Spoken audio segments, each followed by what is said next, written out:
Hello, and welcome to Supersymmetry. And today, let's just get back to what I was doing because I don't want to have some stupid conversation. I don't want to waste my time because I only have like 50 seconds of time.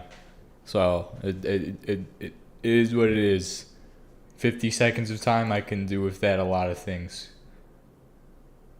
Refresh. No current live. It's live right now. Stupid robot machine. Today I'm going to make the world's greatest live stream of supersymmetry of all time. Let's go. Word spaghetti. So to start off today, where did we leave off? Because I can't actually remember where I left off because it feels like it was so long ago, even though it was just one day. Every day just gets stupider and stupider, and eventually it's gonna culminate in stupidity. Every day it gets just a little bit dumber. Anyway, we need to make a macerator. Wait, it's already done, so we already have the macerator. It's making magnetite. We need a forge hammer then. Forge hammer. Forge. Now I will tell you. Oh. Stupid. Idiot. Stupid. We're going to need to go mine some stuff today, actually. Today is going to be a fun video. We're going to go do all of this stuff. No, we're not. We're not doing any of it. We're doing zero.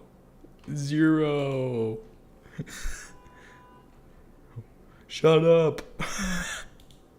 We're doing nothing today. We're going to go and mine lead and tin, and it's going to be absolutely nothing. This video is absolutely zero. Zero anything. Nothing. If you came here to watch somebody do something, you're about to watch this guy do absolutely nothing. Actually, I was going to go do absolutely nothing, but I forgot my torches, so I have to make those before I can do absolutely nothing. And then I wonder, why am I not having fun outside of this? And then I go, it's because I did nothing in this. I got nothing done. Oh, I do have copper and tin. I mean, I don't really need to do all of that, but I kind of have to. Because you can't stop mining copper and tin until you have earned the right to stop mining copper and tin. You have to work in the gulag every single day. It's just Greg. It's what it is. It is what it is. We're going to put all of this in here, and then we're going to put all of this coke in here. And hopefully the cartel doesn't find out about that, because then they're going to try to rob the place, and we don't really want that, do we? We don't want none of the cartel, because I don't even know what I'm talking about. What is this? Bronze ingot? Oh, hell yeah, dude. You see what I can do with this? Where the fuck is my normal crafting table? Nobody heard that because I whispered. If you whisper, you can't hear anything. Ha ha ha. That's how it works, trust me. It works in real life. 1, 2, 3, 4, 5, 6, 7, 8. 1, 2, 3, 4, 5, 6, 7. It makes me laugh inside. It brings me joy. It takes me back to the good old days when the 8-count soul melter existed. 8-count soul melter for the win. It worked 2% of the time on 2% of people and just made the rest of people laugh because it truly is maximum comedy. It is the most highest level of comedy, and people don't understand that. it just doesn't work anymore. It stops working and it just goes, and it just gets into the head and it just goes, oh, oh, interesting. Wow, this is a new interesting feeling I've not experienced. Like it's I would describe it as total complete insanity. And which makes zero sense because like I'm 100% sane, so I know that for a fact I'm not insane. But trust me, it just does not work like it used to. No 8 count soul melter anymore. Does not work. Let's find something more effective like I don't know. There's better punishments. There's better punishments out there than that. Like 1,000 lunges. It isn't that bad once you've done it once. Like once you do it once, you go, oh, I can do it 10 times again. You see, I feel like we should just get like a stockade and replace like group punishment with stockades. Just just have a guy just stuck in the stockade at the motor pool. That would be the most effective way of punishment. It'd be absolutely humiliating, so that would work very well. Or it'd just really suck and be like really cruel. But it would probably work better than 8 count soul melter, which used to be soul melting. It's not anymore. Now it's just what it is. It's the 8 count T push-up. Easy peasy. Sorry, I'm just using this as the decompressor instead of the steam compressor. But I need to make 2 steam pistons, so we need to make a second steam piston. Yeah. Yes. Wait, can I do that? Can I do it? Please? I want to do it. There's a thing in life called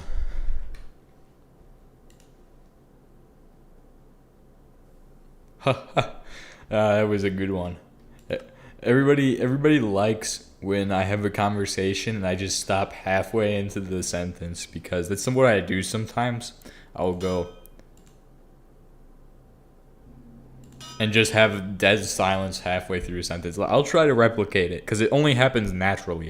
It's a natural thing that people do in their sentences, and I'm just copying what other people do.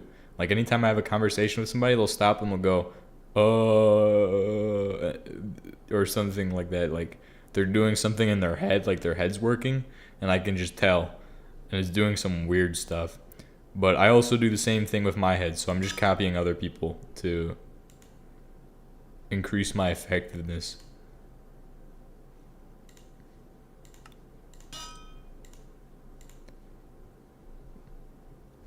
There was one conversation I had with somebody, and it was like, I said, I don't remember what I said, but it was like, hey, stop making all my copper bronze plates.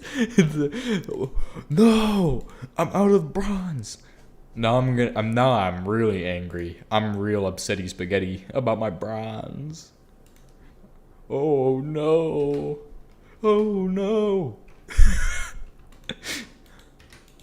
But you see, eventually you just get to the point where like nothing hurts you anymore.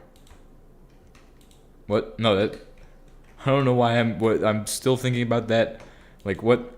That doesn't even matter right now, but and then eventually it gets to the point where you just need to make coke and supersymmetry because you need to decompress using the steam compressor. Yes. There was an opportunity for me to get tased today, and I was very excited because getting tased is very rewarding. And I was like, yes. It's like getting punched in the face.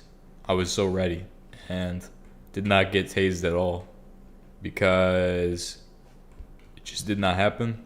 And so like, well, actually what happened was we basically were doing like a role play for a police department, and so we ended up. It was like some kind of man. This subject is just so touchy. I don't even know if I could say it, but basically, it was like we had to play out like there was a pretty bad shooting at a church, which is kind of messed up. Not kind of, very messed up. Correction, very messed up. But we had to play that out, and so I'm like, okay, I'm gonna hide in this hiding spot. I knew where I was gonna hide, and then this other guy ends up in the same hiding spot, and I'm like, okay. And then next thing you know, the police are going through the building, being there. They were actually absolutely terrible at doing clearing a building. I don't know if I can say that though, because I'm also pretty bad at going through clearing a building, but I will explain that in a second because there is some stuff to explain with that. It comes down to experience, I feel like, is a lot of clearing and doing rooms. Like, you can do a room like 10 times, but you're not getting anything out of it when it's just glass, like a glass house. Like, you have like, you know what I mean? Like, you can see through it. Like, you can do that 1,000 times, right? Like, and you're not getting anything out of it if you can see there's a guy in there. Like, you get more out of it when you're like the most out of it when you're going through an actual building like those guys were. It's the best training you can get is having no idea what you're going into, but still knowing, like, being told, okay, you're gonna need all of this stuff, so have all this stuff. And then, well, actually, honestly, just going in cold turkey, not knowing what you're doing, is the best way to learn, kind of get better experience at something, is to go into like a building and be like, okay, I don't know what's in the building, I don't know the layout of the building, I haven't seen this building ever before in my life.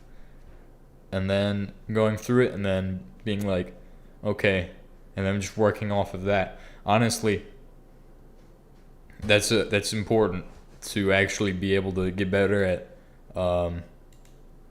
doing that stuff. But you see, I think people, what really needs, like what really should be emphasized is like just the fundamentals, because at the end of the day, the most important piece of actually clearing a building is communication. And people go like they don't, like, I'm not, how am I supposed to know who's going to do what when I'm going into a building and the guy next to me is just dead silent and I'm going because I can't do anything unless I know what he's going to do, because then it holds, like, he's tying my hands by me not knowing where he's going to be going and being like, I got security, I got fire security, and then me being like, what am I, okay, so you have, if he doesn't say he's got fire security, then I don't know he's got fire security, so I'm just going to be standing there going, just staring down my sights or staring over my sights.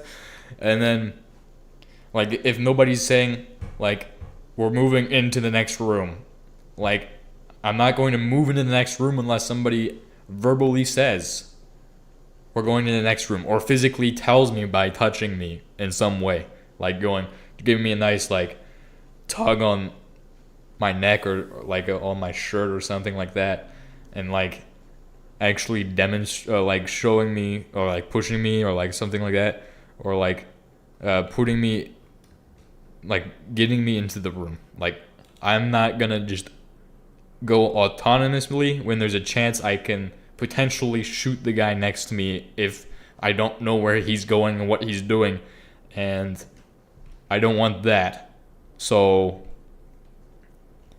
and it's just, that's what I absolutely hate about, like, practicing it, because, like, I was practicing it today with 2 guys and they did not really communicate with me at all while we were doing it. Like, The only communication I got was just when I was in like a rolling tee. That was the best communication I was getting because I was being pushed forward.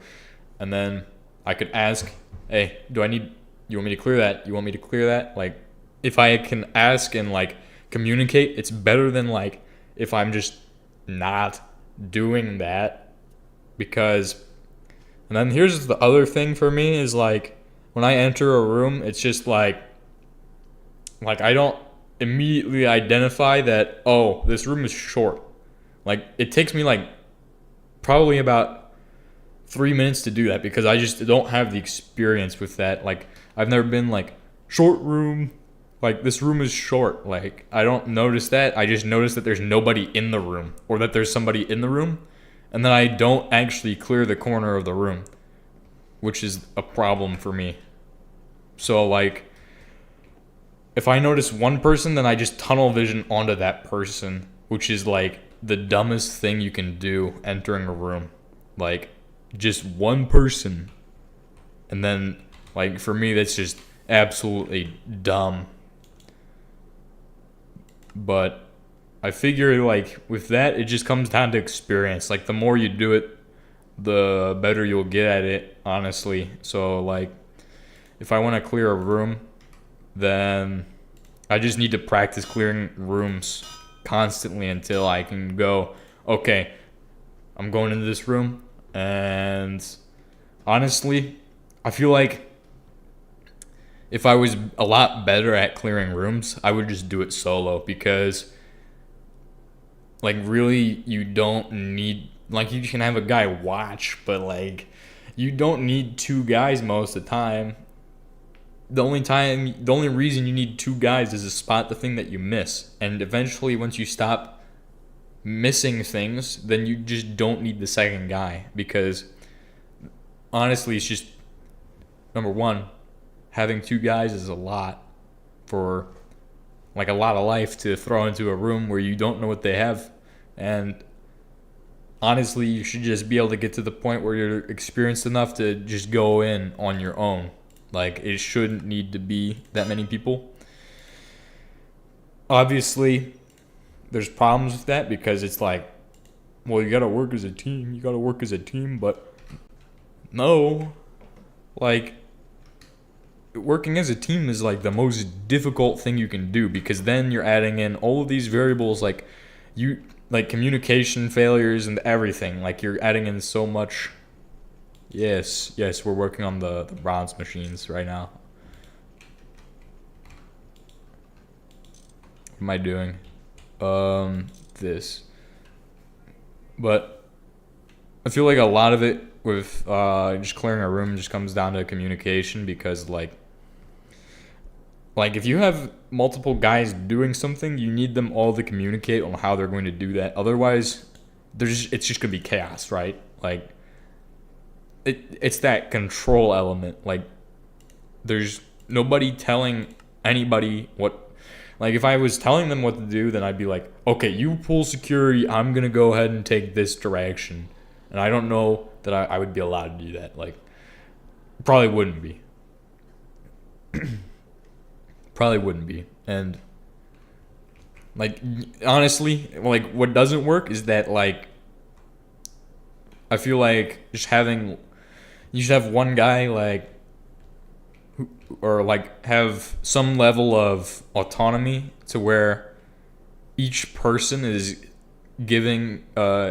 sharing a level of leadership in that position and being like, once you go into one room, it switches to this other guy and he's the first guy in. Like, I figure that would probably be the most efficient way of, honestly, it'd get confusing, but if the first guy in is always being like, hey, we got this on this side and this is going on here, and then I need this to happen. Like, if that's the most optimal way you can probably do that, because that first guy sees everything. And he can be like, hey, you will pry this door, or you will get a view of this door, and instead of just the randomness of it. But then again, It's not always. There will always be a first guy going into the room. Doesn't matter who it is. So, but that communication is the most important part. Like, if you don't tell me what you're doing, I'm not able to do anything because I don't know what you're doing, and I don't know what I'm going to do in coordination with what you're going to do. And then and it doesn't have to even be verbal. Like, it can be just like a good push in a direction. I can be like, okay, I'll just go in that direction. Or maybe like develop some kind of other method, like a tap being like to stay put.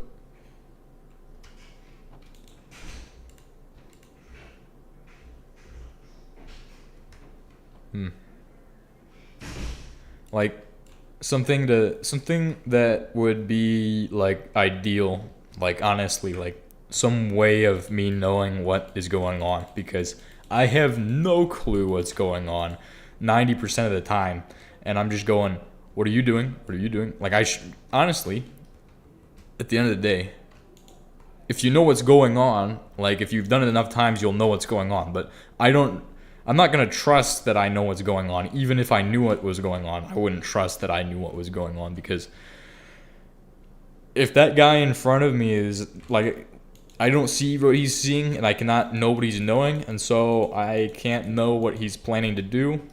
And so if he has an idea and I don't do the exact thing that he's thinking of because he didn't communicate that with me, then that's a issue. So I feel like that first guy in should always be the one to go like, okay, I need this to happen, this to happen, this to happen, this to happen.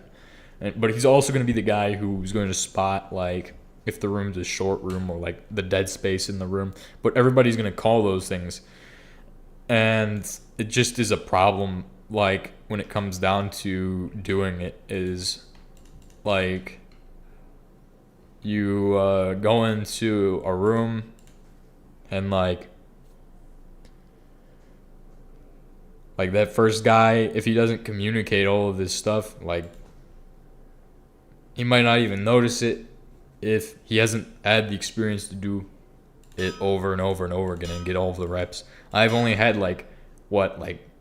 probably 100 reps of doing that, and that's like nothing in comparison to the number of push-ups I have done in my lifetime. So if it doesn't compare to the number of push-ups, how can I expect to be good at it, right? Because you can get good at push-ups by doing push-ups, but if I can't get good at doing this by doing it, then I don't understand how that makes any sense at all.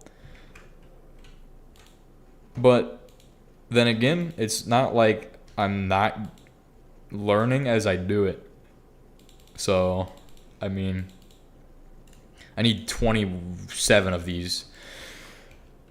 Hello, people. Welcome. I'm sorry I was just discussing like clearing rooms. Seems kind of weird though. Now that I think about it, that I'm just playing Supersymmetry and then talking about clearing rooms in buildings. But I'm just talking about what I was doing in the real world today. I was doing pretty much that. I also got to see police officers do that, and it was pretty interesting to see them do that for their training stuff. They didn't do a very great job. They did it like they just walked past a room like, what? He pointed his gun into the room, but still, you just walked into that without even like kind of glancing, like just like peeking in there and like taking a look around. Like, you just walk straight into the door frame, expose your entire body to the fatal funnel, and go, hi, it's me. I'm here, shoot me. No, stupid. At one point, one of them stuck their rifle into a door, and you see, this is like one of those experience things. Like, they teach it so like as doctrine, they teach it as like Just go into the room. It's stupid. They're supposed to you're supposed to have like a basic understanding, but what they do is they'll teach like you just enter the room. You just walk in and follow this path, do all of these things, right? What? And there's once you get out into like the actual force, you learn that there's an adaptation to how they do that. So like it's not just, oh, walk into a room, get shot. It's not just that. There's a little bit more to it that you get from an actual being in the force and like actual unit versus like basic training level. Walk into the room, get shot. Ha ha ha. You're doing good. You're doing good. You're gonna earn that blue cord soon, dude. Yup. Just get shot. Walk in the room. What? The problem is like, I don't know, like, and then I think the problem is that they teach it very stupidly and they don't actually expose you to how you're supposed to do it. Like, go into the room, do it this correct way. Like, we're gonna have both guns in at the same time. We're not gonna put our barrel through the door until we clear that corner, until we round that corner, right? We're gonna have our gun up the entire time. They only did the gun up the entire time thing in pretty much basic. That's what they did. They weren't like, oh, you guys are gonna pie the door, you're gonna button hook, you're gonna clear the middle, and there's no dead space, guys. There's no dead space, by the way. Ain't no dead. Also, we don't got any weird stuff going on in this room for you guys. I don't know how I started that off, but I'm pretty sure I got the opposite on the second half. So, you get what I mean. Like, they weren't like, oh yeah, here, take all this, fun. Like, they weren't just throwing like the fun, weird stupidness at you. They were throwing like they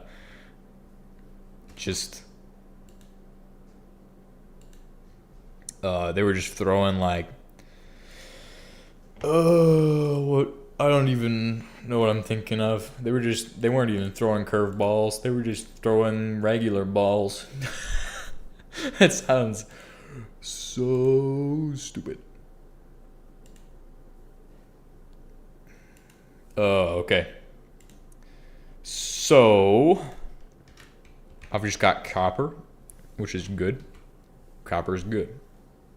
I'm gonna need to get, we need to make a storage for all of our creosote oil before we can continue to progress. So I will do that while you all watch me do that. And I'll continue to just ramble about what kind of just entering and clearing rooms, because I feel like that's what I want to talk about today, since it's actually pretty interesting. And I know a lot of people, especially out in the civilian world, do not know anything about that. Since I kind of know what's going on to some degree, but I can't execute it perfectly. I haven't successfully gone, dang, I did a good job. Because every time I go and do it, I do the same thing I've done 10 times in a row wrong, but it'll be a different thing each time that I've already done wrong before. But then I'll do it right the next time and I'll do something else wrong. It's like, huh? How am I improving? I'm continuing to do the same things wrong in different orders. Like, I feel like it's so difficult to get better at it, but I just want to get better at it. Like, it's so hard to get good at, like, shooting. It's like so hard to get good at that, but like at the same time, like I just want more practice at it. Like, and I know I'm not gonna get more practice at it. Like, this is the thing that's sad, is like I'm only gonna get a few chances every now and then to go clear a room, and then it'll be like, oh, we're not clearing rooms anymore. We're doing this. I'm just like, really? Can we not just get more practice on this? I want more practice on this. I want to become the master at this. Like, I'm just getting like, I just feel like I'm getting like punched in the face. Getting like, oh, yep, you got your reps in. Here's a punch in the face. Yeah, you won't get any more reps in for 2 months. I feel like that's what's happening. Like, except I know that it's probably going to just be another month until I get practice at it. It's not even nerd stuff. It's not even nerd stuff. I just want more practice at it. I was talking about clearing rooms for anybody just now joining. I think that'd be you. Because you weren't here for the start of that conversation, I don't think so. But yeah, it was so interesting, that is. And then windows are interesting, especially from the outside and the inside. You see, people overlook the usefulness of windows from the outside. They're like, oh yeah, you gotta pull security on the windows, but like, you realize this window is an entrance to the inside. If you want me to clear the window, or pull security on the window, I might as well just start shooting into the window and go just blast everything inside. That's probably not always an option, but to be honest, it's probably an option if you're not fighting like insurgents. Okay, like you could, like in a real war, like in like World War II or something like that, I'm sure they would just go and just blast into a window. And that's really the best part of this job, is like getting to shoot a machine gun. It's so fun. It's so fun. I never had fun with it before, and I was just always just stressed about it. But I got to shoot a machine gun again, and I was like, oh my gosh, so much power in that. But like, this sounds really bad though, because it's like people would be like, what? You feel powerful from a machine gun? That's bad. That's bad. You're gonna kill people. But like, what? That's what my job is. I just machine gun. Just being cross-trained on other people's weapons. So that way I can go, oh, my friend is dead. I will take his weapon over for him since he has the better weapon.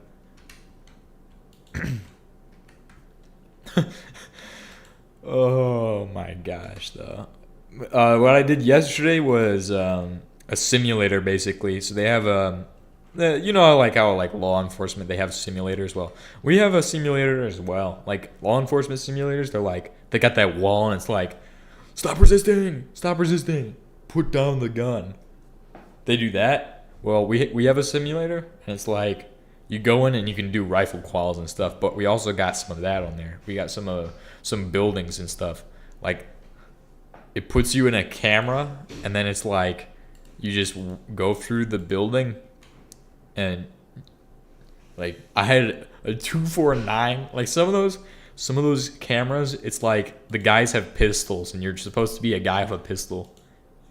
Nah. I had the 249, and I'm just going through buildings and going through like shooter scenarios where like you gotta clear a building that's you're the police and you're going in. But I have a 249, so I'm going, oh, there's a guy at the end of the hallway, he's shooting at me, and then everybody runs out and also gets blasted by me. And it's just an accident, like, because I have a 249, like, how am I supposed to kill the guy who's shooting at me at the end of the hallway and then not kill all of these other guys who just ran out of the building or their rooms? And I'm just like, oh my god. And then this other guy jumps out and he's also shooting at me, so I just dumped into him. Just, pull the trigger. Like my trigger squeeze, you're supposed to do like a 3 to 5 second or 3 to 5. I don't even know how long it is. It's really short. You're not meant to just chug at the thing like Rambo, but I'm over here just going, just blasting. I had so much fun with that. That was the most fun I've had. Just like honestly, it's kind of bad though. Like, but at the same time, it's like, oh my gosh, like there was well, let me see. I'm sorry for not focusing, guys. It's my bad. It's my fault. I did it. There was one where it was like, let me think. There was one where there was two terrorists who got out of a car and they were planting an IED on the road. And we were like in a building. It's supposed to be like a designated marksman, right? And we were like supposed to confirm with our guys before we could shoot them. And we were like, you just have to wait pretty much and then you just shoot them. But I was like, okay, I'm going to shoot the bomb. And everybody was like, what? Like, I'm like, hey, I'm going to just shoot the bomb. And it's going to blow them up. And I shot it. I unloaded an entire pork chop into the bomb, and it didn't blow up. And I was like, "How the heck? What is that?" I thought that'd be like acetone peroxide. I thought it would just go poof and just explode on those guys. It was not. It wasn't. And I was just completely bamboozled by the simulator, and I was like, "Dang." Because I just put 200 rounds of 5.56 into an IED and it didn't do nothing. But then again, it might be a more stable compound that they were using, like not whatever the heck I said, acetone peroxide or whatever it is. Like it could have been like something a lot more stable, like something that, because there's two types of explosives. There's a type that is like super unstable, you touch it and it explodes, and there's a type that's like, oh, this is so stable that I could throw it at a wall and then hit it or run it over with like a tank and then shoot it 6,000 times and it won't blow up. Which those are two different types of explosives. And I think there's even a third category that you could put an explosive compound into, where it's one that you get upon formation of two other compounds. So that way you don't have the instability of the explosive compound. So like, instead of just having your super explosive compound, you just have two compounds that go together and you combine them to make the super explosive one. So that makes a very stable device overall. Versus one where it's like, I shouldn't even be saying this. I shouldn't be saying this. Get into trouble. Recipe for disaster. Literally a recipe for disaster. Oh, that's messed up. Oh, that's messed up. But that might be messed up, but hey, it is what it is. If I cannot make a joke, then there's no humor in this world, and humor is like the most important thing, okay? Because without humor, you just want to, I don't know, I'm not even going to say that. It just makes life very boring, let's say that. What do I need? Oh, that's right. I'm stupid. I'm very stupid. I'm an idiot. No. There was another scenario that we ran through with what was it? With the simulator, and pretty much on that one, it was another one of those scenarios where like you're in a building and it's, well, this one lady threw this bag at me and I was Like the camera turns the corner and she throws the bag. The second the camera turned the corner, I'd move my finger to the trigger, and then all of a sudden I see, oh, there's the bag, something that's a hostile action right there, and I'm depressing the trigger, and I'm just going, okay, who is this? Oh, okay, this is not somebody hostile. She's now screaming. And I just go, okay, I need to not pull this trigger, because if I do this, I'm just gonna blast that person. I don't want to do that. I did. See, that person was not hostile at all. She just threw the bag because she was scared, and I perceived it as hostile action. And I was halfway to the point where the trigger would have just, well, I wasn't halfway. I was at the point where if I pulled the trigger anymore, it would have started shooting. And I was like, okay, I am glad I did not shoot. That was just luck. That was luck that I realized in time. Oh, here's the barrel. That was luck that I had realized that person was not hostile, and I was like, oh my gosh, what a relief. And we go, and the camera keeps going, and it keeps going. It passes a hallway, and I'm like, whoa. The cameraman didn't look in the hallway, even though somebody just came running out of the hallway. What? This police officer sucked. Because I'm sure this was like body cam footage, and they put it in the simulator, but he didn't turn the corner at least to check. Like, there could have been like 10 guys with guns there, and I wouldn't have seen them. And there was a couple corners they didn't pass because he went straight to the classroom where what was happening was happening. And pretty much this guy was holding this lady at gunpoint, and I was like, okay, so I gotta just stand here and wait until he lets her go, and then we'll go from there. De-escalate the situation, so like just talk to them and wait. And then so basically what I did was I just waited there, because I don't actually have to talk. I just waited, and he eventually let this lady go, put the gun down. That's where he made his big mistake, because if he didn't put the gun down, I probably wouldn't have had to shoot him, unless he was gonna point the gun at me, because if he points the gun, I can shoot him. But he put the gun down, put his hands up, and then he starts to slowly reach down for the gun, and I'm like, he's halfway to the gun, and I just go, and just unloaded to him. I don't know. So I don't know if police do that, but as far as I'm aware, like, at least for me, like, if they're going for the gun and they're reaching down slowly, it doesn't matter. They're still reaching for the gun, in my opinion. I'm just gonna blast them. Like, I had the 249. Like, he's going for the gun. I'm just gonna not let him do that before he does something else that I don't want him to do to one of my friends. So, and I'm like, that's what I did.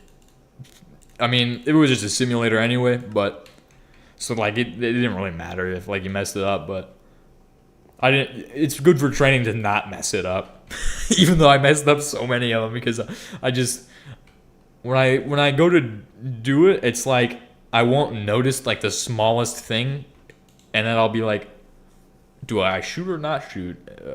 But I started getting to the point where I was like, oh, okay, this is when I need to shoot. This is when I don't need to shoot. This is when I need to shoot. Don't shoot.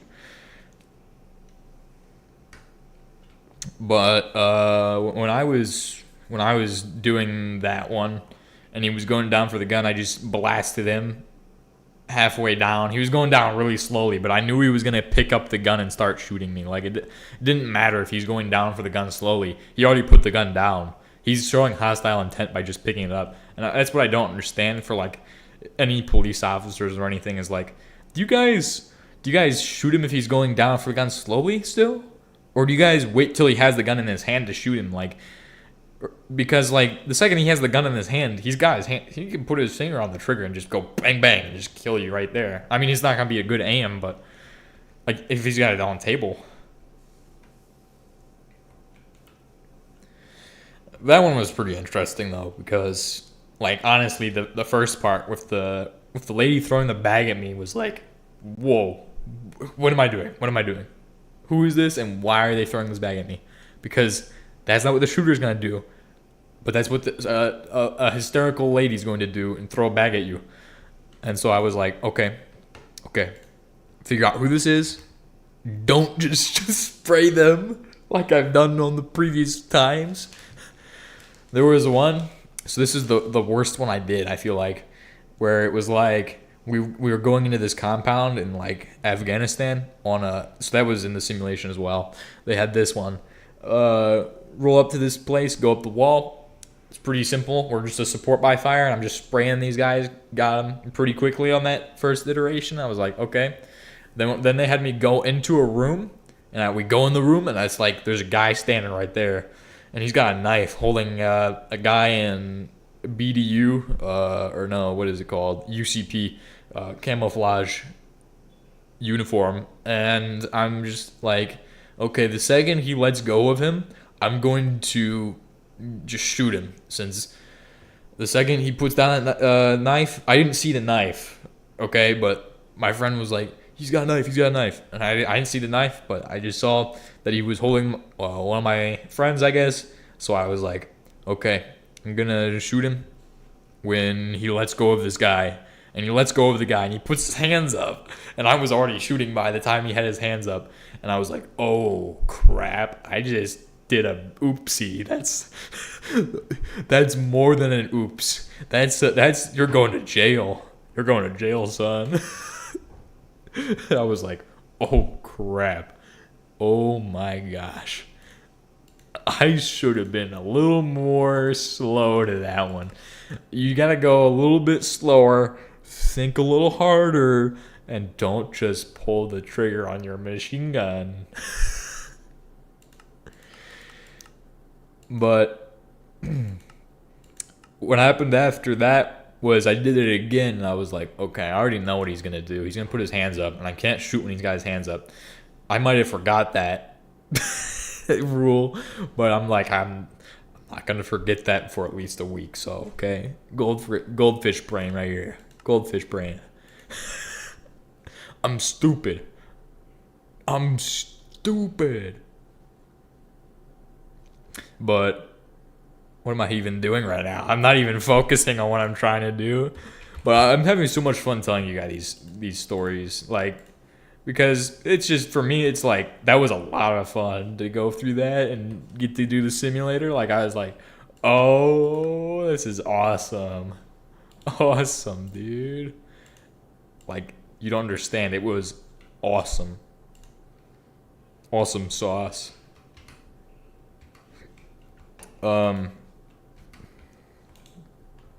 Anyway, so on that second iteration of that, it took me a little longer to clear the actual outside of the building as the support by fire, and I was like, okay.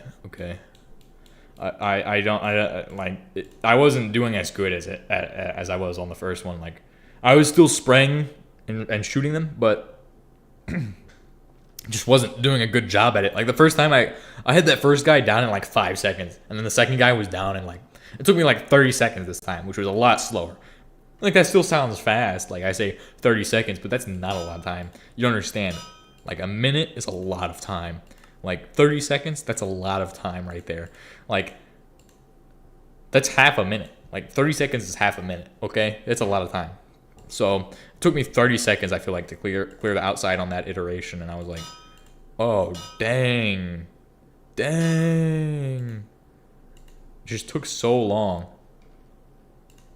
And then, as far as the actual going on the inside, I was like, I just waited. I was like, he's gonna put his hands up. So he'd thrown down the knife, he put his hands up, and I was like, okay. Kept my weapon pointed at him, and I was like, okay, I see where he's moving towards. He's moving towards the AK, which I didn't even notice. Well, I did notice the AK on the first iteration. But that was after I noticed that he put his hands up after I had shot him, and I was like, oh.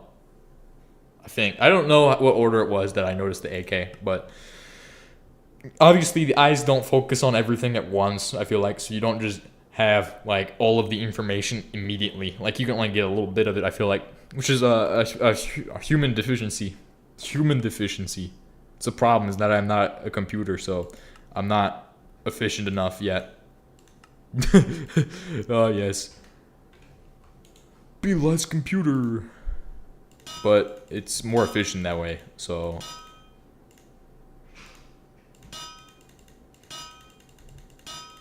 And then for another one, there was one where we were outside of a shop basically.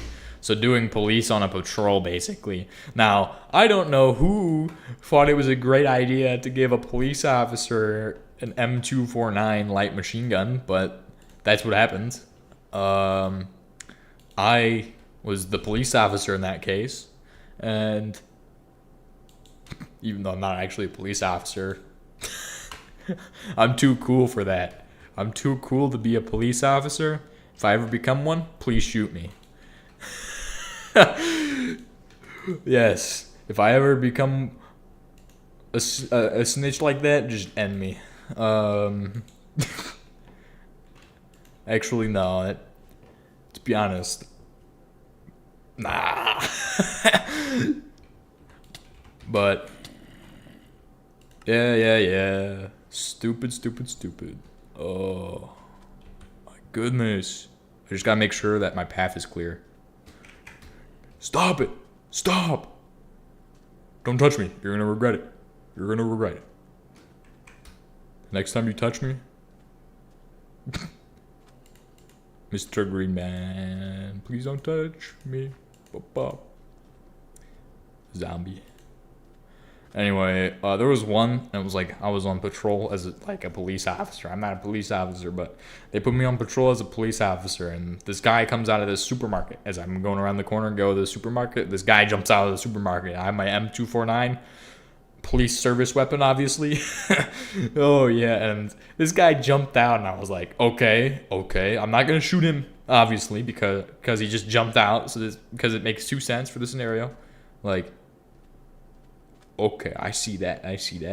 And then next thing that happens, another guy jumps out, and I'm just like, what's he doing? And then just machine gun at him. And I'm like,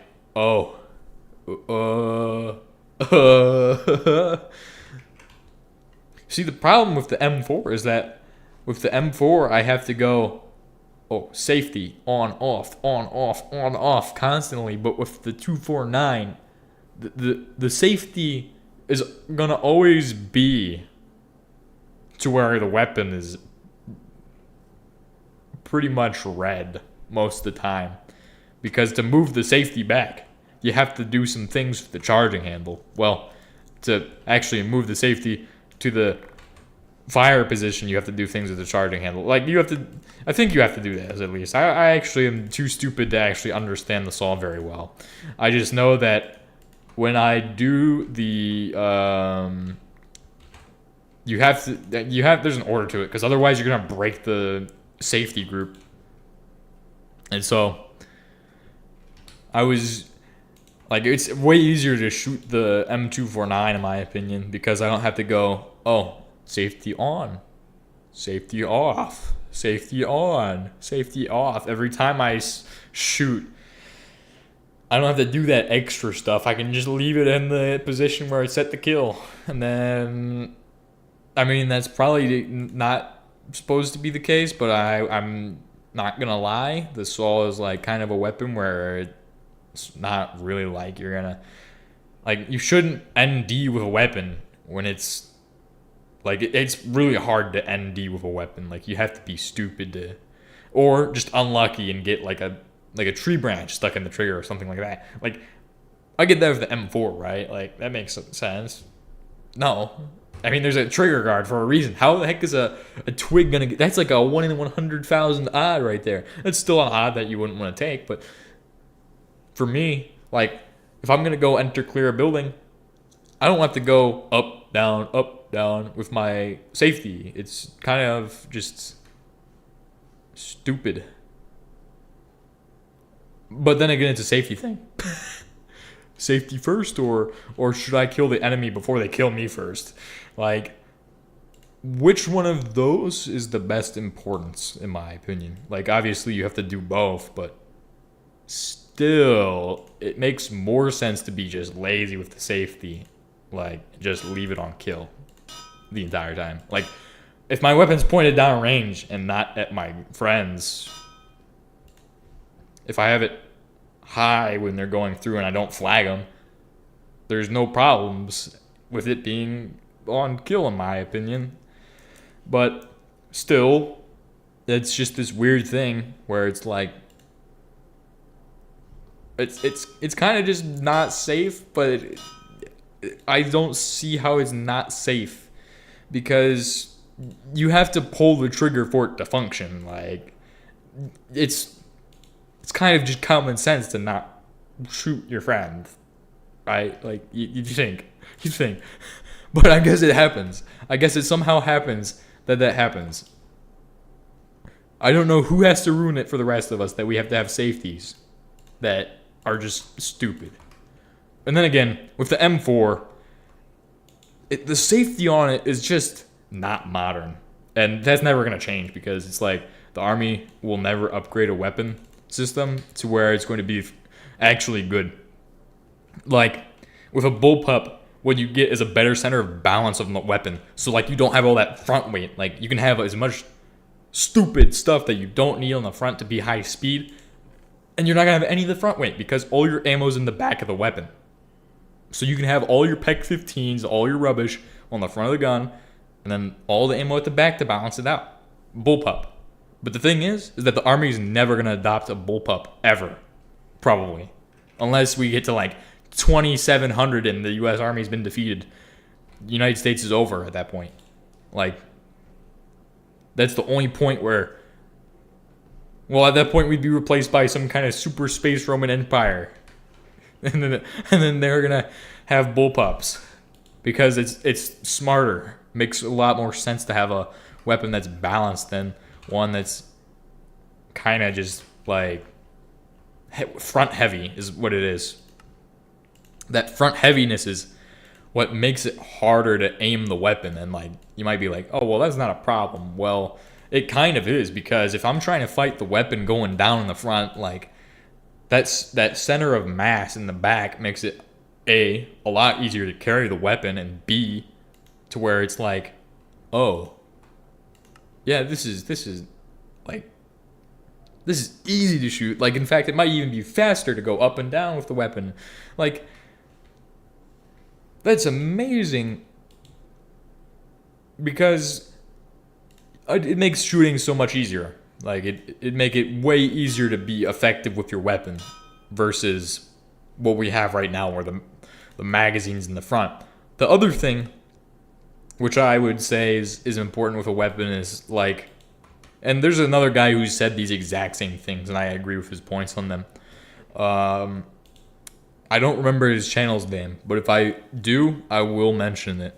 But there's another guy who said this on the internet, and I would agree with his opinions on these things, but I'm also adding on some of my own personal knowledge about a bullpup and like weapon systems. As far as like, I lost my train. As far as like the ammunition goes, right?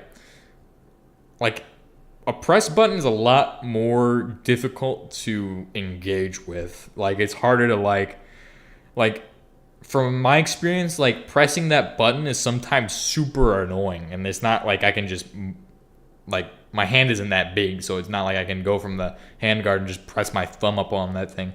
Like, it takes like a little bit of, you have to move your hand, which is annoying, because then you readjust your grip and you're causing issues basically with the shooting form and all the technique and all that.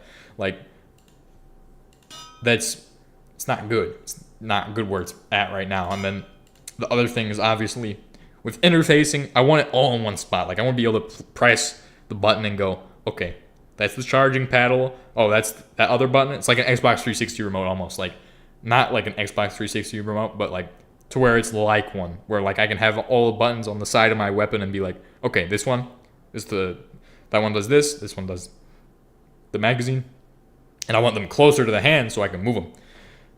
Versus what the other guy said was like an AK paddle, which is also something I'd be like, oh yeah, AK paddle, like it's absolutely amazing because it puts this is what the Russians got right with the AK, I feel like. Other than some other stuff. They did the AK pretty good. In fact, the AK is such a good platform that it's pretty much not changed since its invention in like 1947. So like AK is just the best weapon. Well, except it's not bullpup. That would be there's the Groza, whatever the heck it's called. But anyway, basically, with this weapon, what is it? Sorry, with the paddle on the 8K, it makes it to where it puts a lot larger of a surface that you can engage with easily. Like, you can just hit it and tap that and then grab your mag and pull it out. Like, that's a lot easier than having to press a button to pull your magazine out. Like, I just want a giant paddle in the front that I can touch it, like give it a nice good hit and grab out my magazine at the same time to make it a little easier to swap them out. Because like you could totally get really good at that. Like versus like an M4 where there's like two methods. Like there would be probably like one method, but it'd work really good to where you could swap out AK mags like it's nothing. Like AK mag or AK magwell is just AK paddle release is pretty good. As far as the AK goes, the other thing they got right, the Russians got right with the AK, is that it's a universal weapon platform. Like, pretty much all of their weapons, from their light machine gun squad automatic weapon to their submachine gun, can be an AK. So for them, their equivalent of an M249 is the RPK, or the RPK 74, which is chambered in 5.54, and the RPK, and also there's another number that goes with that, because it's not just 5.54. You can't just take any 5.54 round. It's like 5.54 times like 39 or something like that. I don't even know. I forgot that other number. It doesn't matter. It's just 5.54 in my opinion, because we don't use 5.54 anyway. We use 5.56, so it's different. By not 0.2 or point not to. But for their RPK, pretty much able to take AK mags, able to take like drum mags and belt fed and like all of that. But it's also technically an AK all at the same time. The only difference in the disassembly is like some parts are fused together and made like a lot stronger, reinforced than the RPK 47. The RPK shoots a 7.62. It's a much heavier round. But then again, back in that era that the RPK was being used, or the original RPK, not the RPK 74, they were shooting like 7.62 in all of their guns. So not just their machine guns. But they've swapped over to more 5.54, I figure. Like in that weapon system at least. As well as the AKS-74U, which is more of their submachine gun. I haven't actually practiced a disassembly of that, but I can do that eventually. I'll just have to unlock it. Unlock it with more points? Nah. Just gotta... I'll do it eventually. I'll do a disassembly of that on my own. Man, I'm getting distracted from what I was doing. I can't even focus right now. I'm just going on and on about all this stuff, but I hope you all are enjoying this, because honestly, it's nice for me to do this. I'm enjoying it, so hopefully you guys are also enjoying it. Oh, dang it. Gotta make one of these. So the Russians, well, we were talking about how to make the weapon better. How to make our service weapon better, because it's kind of, the M4 is garbage. The M7 is going to be the same garbage, just made worse, because you're not improving it. You're just You're making it so it fits more like into that SF kind of role, but also sucks at the same time. Like that's where I see the M7, the new rifle. It's like they're taking it, they're gonna make it, and eventually it's going to be like throughout the army, like that weapon. But like it's an absolutely garbage weapon because it's not really like the M4 is okay, but you're just taking all the problems with the M4, adding them to a new weapon with new problems, and like it's heavier, obviously. Like some people will be like, "Oh yeah, heavy weapon. It doesn't matter. You should just be able to carry a heavy weapon." Well, no. Let's just make the weapon lighter, right? Like heavier weapon makes more problems for the guy shooting it. Let's not do that. Like let's make it lighter. Like you don't have to make stuff heavy to make it. That's not even making it better. Like to make it better, reduce the weight. Like that'd be an improvement. Is a reduced weight, but still same combat effectiveness. And the other problem is the new caliber is going to be just annoying to produce and like obviously not compatible with the saw. But they're adding in this new. I'm not sure how that's gonna work out weapon as far as that goes. I'm not really too sure about the what is it like XM or the M250. Not good in my opinion. Just it's probably bad because it probably has the same flaws as well. I've heard it's actually pretty good, but then again, that's anything would be better than a 249. Like I feel like anything could be an upgrade on that. Like I mean, the 249 fills its niche role, but you can make something that's better than that. Like in Singapore, they have a weapon system that's pretty dang light, shoots 5.56. It's pretty much filling that squad automatic weapon role. I think it's in Singapore at least. I think it's in one of those Asian countries. And then that weapon system is pretty much like a rifle almost, but is still in that light machine gun category. They just got the light machine gun level down to like very light, so it's not even like a light machine gun. It's like a rifle, just a regular carbine almost. Well, carbine and rifle are different. One is shorter than the other, but still. They got their machine gun to the weight of a rifle, to where it's like 8 pounds, and it's like, what? You're joking. I'm here with this 16-pound weapon that I have to hold in my armpit because holding it up and pointing at the enemy for like 5 hours is not feasible. That's crazy to me that they have managed to get a weapon system to where it's 8 pounds. What? 8 pounds of weapon.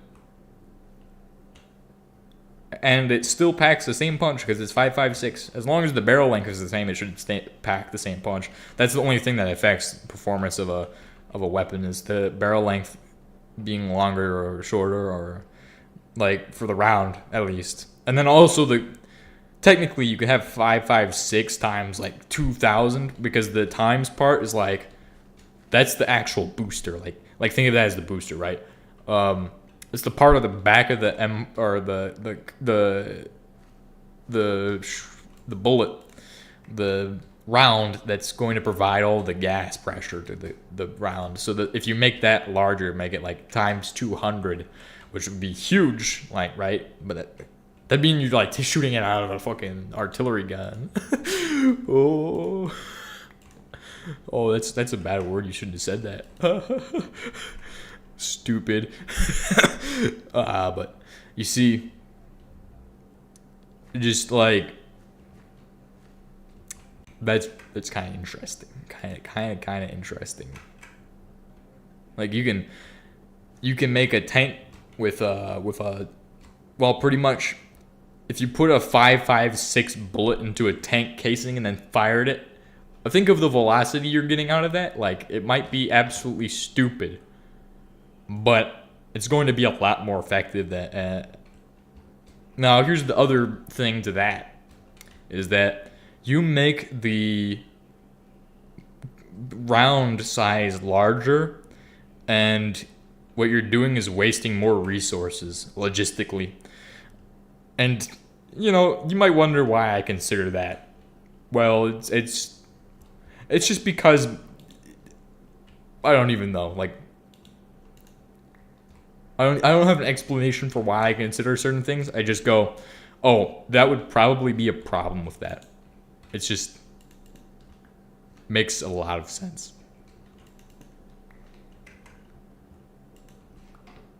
Okay. Enough talking about those round casing sizes and stuff. Let's go ahead and continue to talk about Russian weapon systems, since that's pretty interesting, and I don't. Honestly, it's nice to talk about them. It's an enjoyable hobby to learn about those for me. So with those, I was saying I mentioned the AKS, the AK platform is like, of course, there's always AK-47. I mean, technically, it's all just AK platform.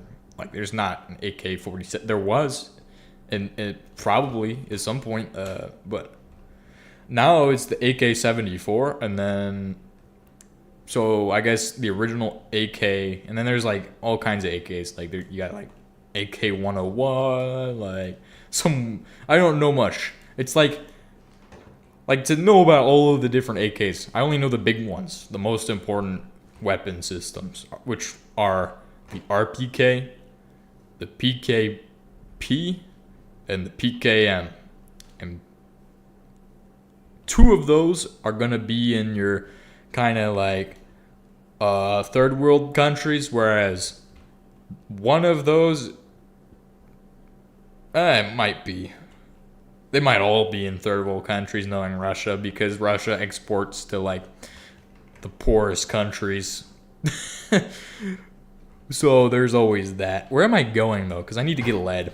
I'm not just rambling and just running around doing nothing. I am actually trying to get lead so I can finish this machine. I just don't have enough lead because I'm stupid. I'm an idiot.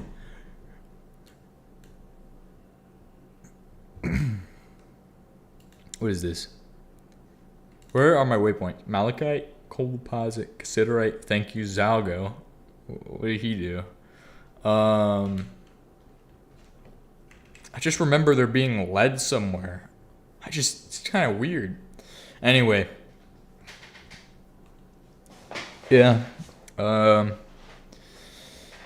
They have the PKP, PKM, and RPK. We talked about the RPK. It's like a light machine gun, squad automatic weapon kind of role. It's going to just kind of, they're going to have one of those in each motorized rifle platoon, which is going to consist of 6 guys.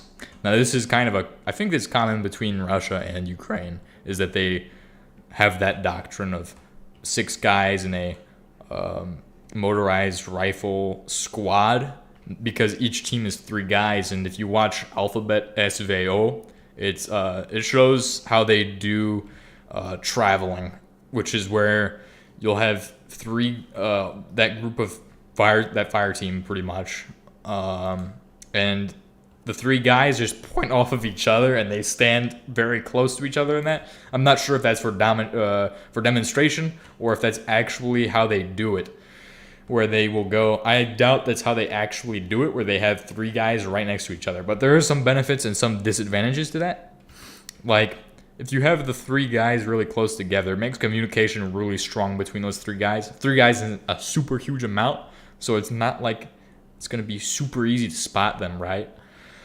Like, if you have all 3 guys together, it might be harder to spot them in some situations. But then again, having them all separated is pretty nice. If only I could demonstrate that out on like a whiteboard or something, because I would totally discuss this in like super deep detail and like actually draw it out in like complete depth and just go over how they will walk in this formation, basically, where they're pointing all of their weapons out. Alphabet SVO is actually a training video that they made before they sent their guys to Ukraine.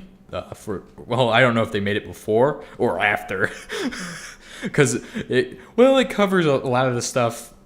It's during, because they have sections about drones, drone warfare. There's some interesting things you can learn from it.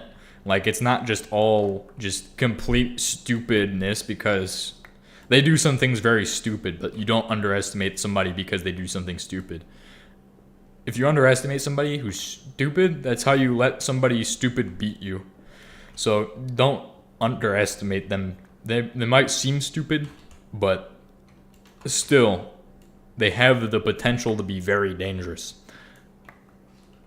So don't teach that they're stupid. Their tactics are pretty bad, though, overall.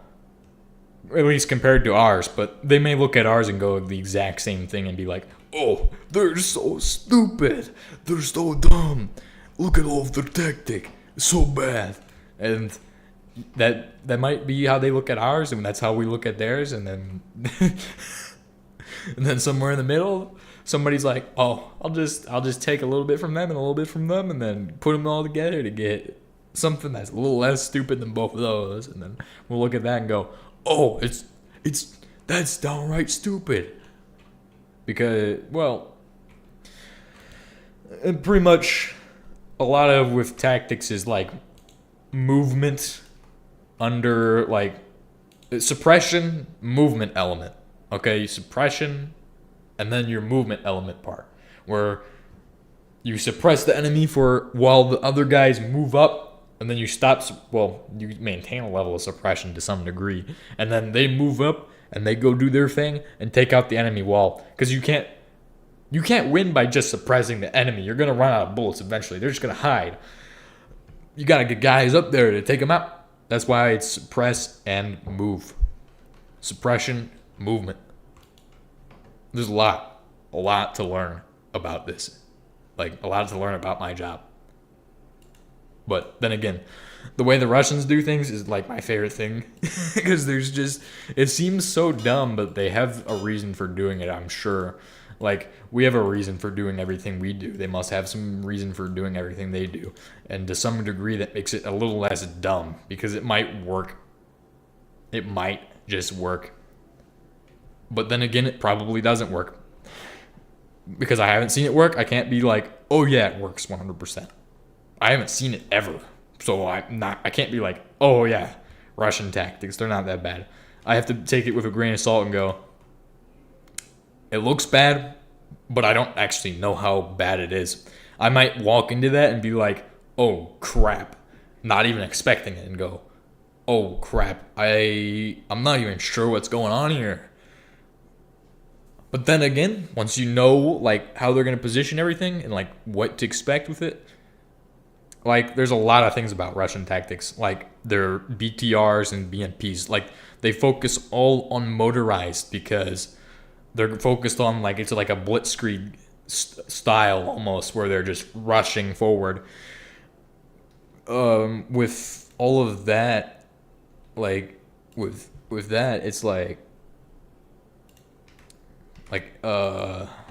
sorry, I'm just thinking. There's a lot to think about with it, like they move up their BTRs and they will get them up to 3 kilometers, and then they'll drop their troops out and have the BTRs become almost like a support by fire, right? They'll move up onto like a mountain or something, get them into a position where they can shoot.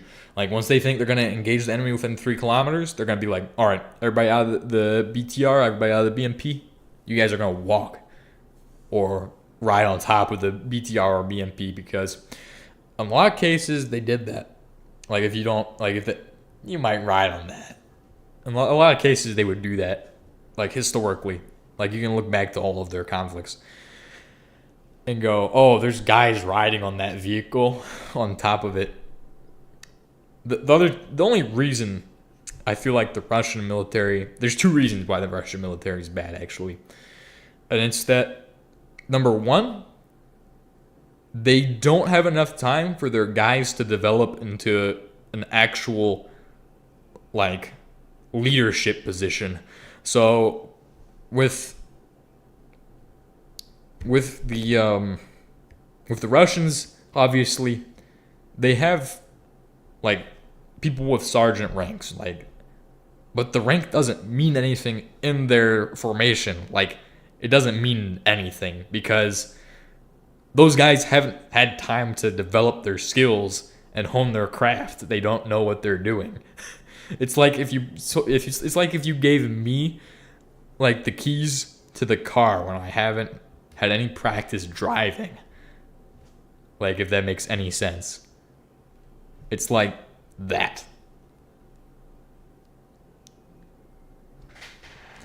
Ah, dang it. What kind of stupid stuff now? Stupid stuff.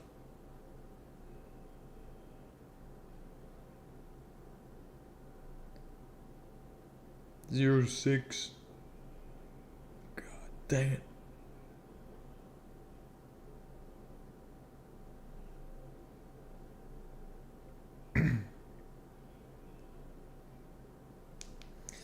Anyway, so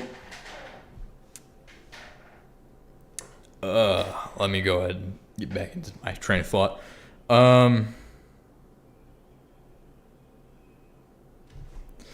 it's so hard to get back into my train of thought when I just got interrupted in my mind. man, there's so many trains to jump on, but it's like, why? Why can't I just think for like 5 seconds normally? Like, how do normal people think? I don't understand. How do people think? Like, this is the question I ask myself because I go, this person probably thinks pretty slowly. I look at most people and go that, like, why are you guys thinking so slow? Like, think a little faster. Like, speed up your thinking. But there's also something else is that, like, I think pretty, like, when I think differently than most people, I feel like. So, like, I won't see something and I won't understand something in a way that somebody else does. I'll understand it completely differently. Well, to some degree. I might not understand it at all. But at the same time, I feel like I understand different things more than some people. Like, as far as like logic goes, I didn't start developing logic. I just had like just completely just 100% intelligence. 100% intelligence. It's like if you develop a Skyrim character and like you give 8,000 intelligence and like 0 common sense. Like, that's what I had for a while, and now I've discovered that I had no common sense, and now that I thought about it, I understand that, and I can now go, oh, okay, maybe I shouldn't do that because XYZ thing will happen, and that's what I don't want to happen, which is the best thing I've learned doing my job, is to think a little harder before I go and say, oh, I'm going to do this stupid thing because I just decided to do that. Because I'm dumb and decided to do stupid things. For whatever reason, I just did stupid things for the longest time. But I figured out that I was doing stupid things and went, huh, that's really stupid. Why haven't I figured this out sooner? Like, why did it take me so long to figure out, oh, I need to think before I'm gonna do something, because otherwise I'm just dumb. Like, that's how I was for like the longest period of time. Like, it took me almost 19 and a half years to get to the point where I am making common sense decisions and going, okay, I should do this, gotta do that, gotta do this and this. Okay, can I do that without getting into trouble? And then I'll go, okay, I can do that, but I'll probably get into trouble. And if I get into trouble, how will I mitigate that trouble? And then I'll go, oh, okay, then I can do that to mitigate the trouble. And if I can't mitigate the trouble, then I'll go, maybe I shouldn't do that. And now I've made myself smarter, because I used to be stupid. I used to be like, oh, I'm just gonna do that. That's It's a jolly good idea, isn't it? And then all of a sudden, next thing you know, I've offended all the British people by being stupid. Stupid. Idiot. And I just took 2 hours to make something that should have took 5 minutes in my slow run. Oh my goodness. Stupid idiot. Oh, what the heck? Where's the rest of it? I'm missing half of it now. Oh my gosh. So dumb. Sodium hydroxide on your face. Get melted. Oh my gosh. The other one goes in the bottom, by the way. Don't be stupid. This goes in the bottom so you can dump it out later when you're like, oh yeah, I need my creosote oil, bruh. I need my creosote oil. Oddly enough, I met somebody who talked like that once. Like, oh man, I don't even know what he said, but he said some stuff like that. Oh, what the? Oh no. What the heck? What in tarnations is that? How about you just function? Just function for once. Function. Oh, idiot. You stupid. Fill in the blank. Oh, it's formed. I can build a second one later. Jolly good, ain't it? That's like sacrilegious to all of the people who say jolly good day, ain't it? Or whatever the heck they say. Jolly good day, ain't it? Oh my gosh. That's just messed up. Oh, what was I talking about? Like Russian tactics and stuff earlier? Like talking about their BMPs and BTRs. Like there's a lot to understand with those. Like you can even go back into the Soviet era of like Russia and go, wow, their tactics are just strange, just in general. Because like that's where I learned about the BTR and BMP thing, where they dismount them at like 3 kilometers out. That was a Soviet era thing. I don't know if that's still exactly how they do it. I know that their weapon systems have changed slightly, so I know their tactics must have changed to some degree. I'm not sure what that degree is, but at least I can still access Soviet era doctrine and go, well, that is very interesting. It seems completely weird still. Very good to know, because eventually, hello, welcome. Sorry, I'm having some interesting. This video, when this video is done or this stream's done, like I just go back and watch it because I talked about all kinds of stuff. I talked about like my job and stuff. So, well, not like super much about my job. I told you what I could tell you. Not anything that I can't tell you. If that makes any sense. I just made the fluid tank downstairs. I literally spent an hour doing this because I was so distracted. I was talking about like bullpup rifles and stuff and how much better they'd be. And like also talking about a simulator I did. Like the army has video games. They're pretty cool, but I wouldn't join the army for the video games because you're not going to get to do them much.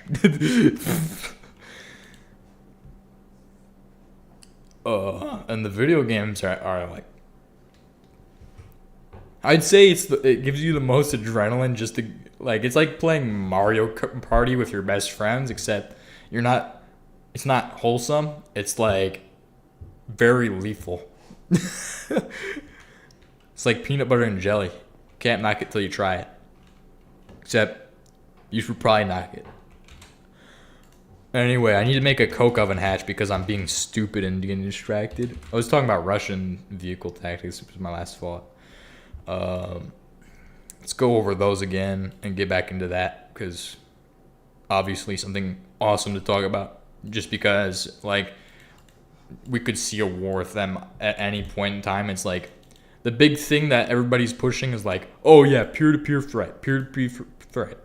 And we've been saying that for how long now? Like, long, it's been before I even joined the military. Like, they were saying, peer-to-peer threat, peer-to-peer threat. We're gonna go up against equal threat. Seaburn, Seaburn, Seaburn. Get ready for Seaburn. And that is a big thing that at least now this is a Ukrainian media company, but they're pretty biased when they say some stuff. I wouldn't really go with a Ukrainian media company to tell me about the Ukrainian war, because obviously they're going to say everything they can to make it sound like, oh my gosh, it's so bad. It is bad. It's a humanitarian crisis. It's not the end of the world, like it's not World War III. It's not that bad. But do we really want to step in when it gets that bad? Like there's a lot to think about there with that. That's a whole can of worms. I should not even talk about that, because that's too political in my opinion to talk about. Like, I'm not gonna sound stupid, so I don't want to sound stupid, because that would probably result in some stupid stuff happening. The wrong person, the wrong place, wrong time decides to go, oh hey, I think I know that guy. It's over. It's over. Then again, I am pretty stupid, so to be fair, wouldn't be the end of the world. That would just be something that happens. Highlight of my day. Highlight of my day. It's crazy.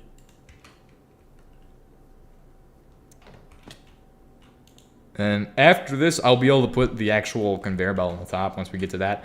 Oh my gosh. Dude. Automation? Holy. What? I didn't know it was a thing. I'm just joking with you all. I knew it was a thing. You all knew that I knew it was a thing.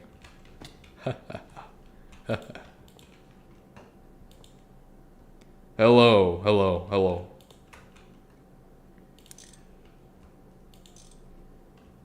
Shift V. Oh, look at that. Hey, one more for that. Nice. Look at this. So much creosote juice. Everybody loves their creosote. Clap your hands if you like creosote. Hell yeah.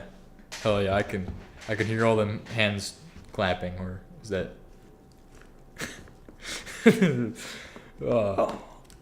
I'm gonna get some water real quick, and then we'll figure out what we're doing next. Actually, I need it.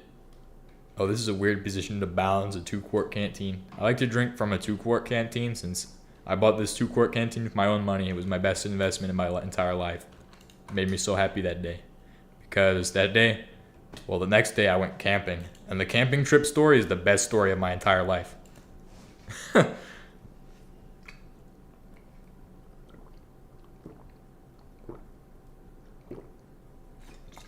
And it demonstrates the level of stupid decision making I used to fall prey to and still sometimes do. But at least it wasn't the kind of stupid decision that got me into the wrong kind of trouble. Because there's good trouble and bad trouble. Good trouble is the type where it's like you're getting dragged by a car because you did something like pretty stupid. Like, honestly, getting dragged by a car, I've never done it before. So like if I got tied to the back of a car and dragged down the highway, like I'd be like, dang, this is pretty cool. That might be insane, but I honestly would be like, man, this is a new experience. This is pretty fun. I think I might have lost it. Yeah, Coke oven's pretty nice. Honestly, I think I might have lost it with that one, like getting dragged down a highway. You see, the thing is though, it's like the mind craves dopamine, and like you don't just get dopamine by doing the only way you get dopamine is by doing like drugs. I'm not gonna do drugs because I've seen what they do to people, so I don't want to do that. But like with like stupid stuff, like sometimes you make a stupid decision, it gets you to the trouble that gets you that dopamine, and doesn't get you into like jail or like worse tortured. Well, torture might be a fun experience. I've never tried it. Honestly, probably wouldn't be that bad. I've been through some pretty bad experiences, so I can tell you it probably isn't that bad. And I can say that with what kind of stupid stuff is going on right now. Some kind of dumb, stupid stuff I have to deal with. Hold on, I gotta check my phone.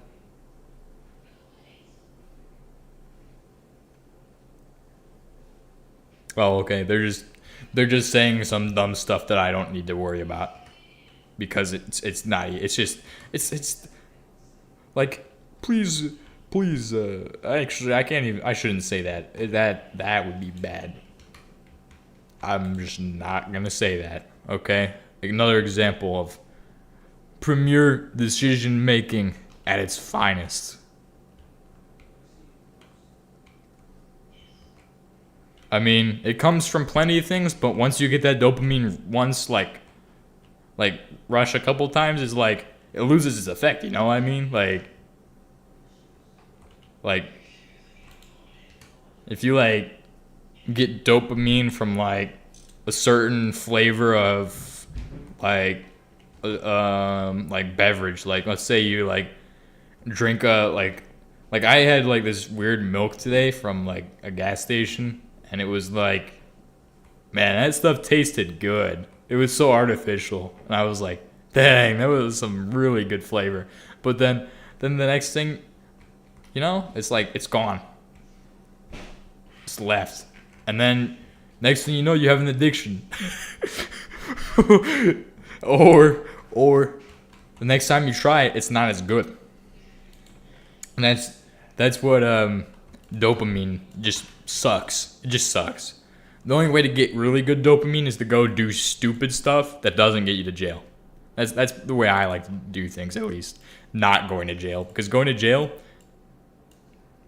that's not good. Because people will hear about that. They'll go, oh, he did this stupid thing and it got him into jail. And I mean, it's really easy to not do things that are that bad that you go to jail for them too. So like the only way to go to jail is to 1, drink alcohol, 2, drive at the same time. That's the easiest way to go to jail. That's how everybody that I know who's spent time in jail has gotten into jail. They drank and drive. First rule is to not drink and drive. Have a plan. Second rule, not to get into a fight with somebody who's just dumb. You see, if you do that, just let them throw all the punches, because if you take all their punches, you can just sue them later. That's what I like. And then you still get the dopamine from it too. You get the dopamine and you get the massive paycheck. And you get even more dopamine for the paycheck. So good. Such an exploit. I would get into a fight with somebody just for the paycheck and not to throw a single punch. Because also yeah. And the thing is with DUI, it's so common too. With DUI, like, it's so common. Like, there's this, I don't even think I can talk about it, but there's what does the centrifuging Gabbro give? I'll check real quick, actually. That gets me off talking about that. Hey, I don't have to talk about that because I mentioned it, but I'm more focused on Gabbro right now. We'll forget about it. What? Sodium, calcium, silica. It's Gabbro dust, dude. It's Gabbro. What in tarnations? This is like that one weird compound that they put in the dictionary, and it was like supercalifragilisticexpialidocious, and it's like, what? That's the longest word is a. Look, this is dumb. I mean, it's got like a combination of different silicates and silica aluminates and calcium. It's a rock. Okay. Feprogags. It is just a rock. It's not something. We don't need to know what it is. It's a rock. It's Gabbro. Do I have all my coal cooked done? Yes, I do. Oh, my bad. Packer, yeah, my bad. I'm sorry. I thought you said look at the chemical structure, like, but if you look at what you centrifuge into, it looks like it's just gonna be silicates and aluminates, whatever that would mean. I don't think I speak the fine language of chemistry anymore, so I mean I think I failed at that part.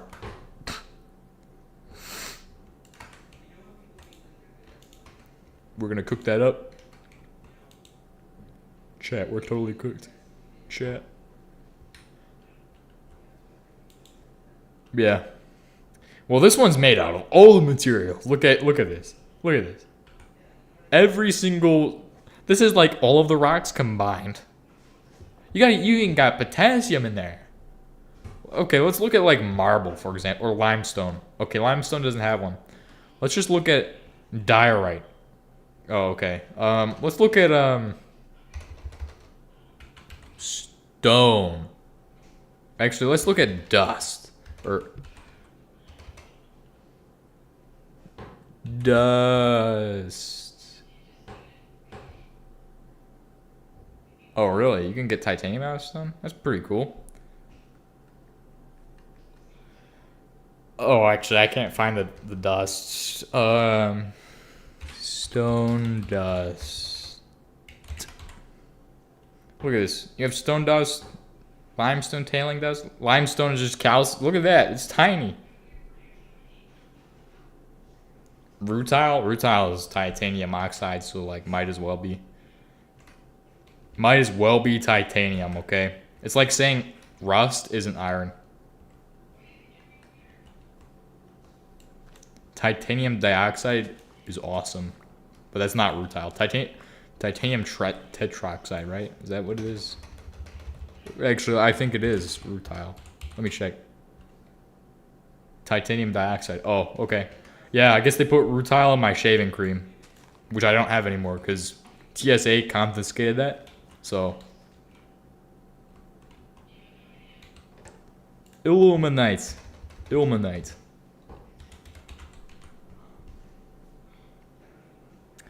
Yeah. Ferric titanium trioxide, or whatever the heck that is. FeTiO3. Ilmenite. We'll just call it by what it is. Ilmenite. Yeah, let's not call it like some stupid ferrous titanium tetroxide. Speak chemistry and die. That's my new motto. Speak chemistry and die now. Tomorrow.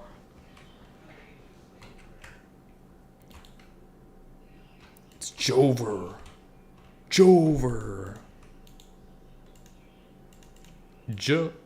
Over.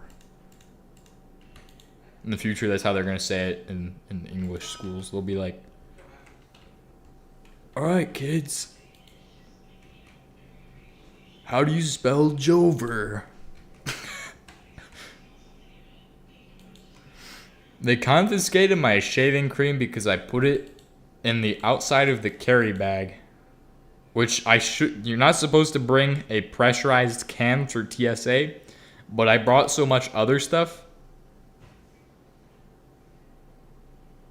through TSA, and I was like, they didn't take any of the other stuff. It was just the shaving cream. Like, there was matches, there was lighters. I think there might have been some other stuff that I wasn't also supposed to have in there, and they were like, oh man, he's got so much stuff. Let's not even dig into it. Ow! They were like, oh, let's not even bother with it. They just look at the bag and they go, I'm just going to take this from the outside. It's the biggest safety hazard. If I put it inside the bag, they wouldn't have touched it. They wouldn't have touched it at all. Those stupid... Fill in the blank. There we go. I love that one. It's awesome. Because nobody will... No! Oh, it's made with regular iron.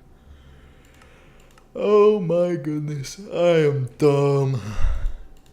My brain's a rock. Ha ha ha ha ha. I'm not even joking. It is a rock. So am I dumb, stupid, and also dumb? Okay, please begin the process of elimination. Alright, you have 5 methods to solve these equations. Process of elimination. That's the only method.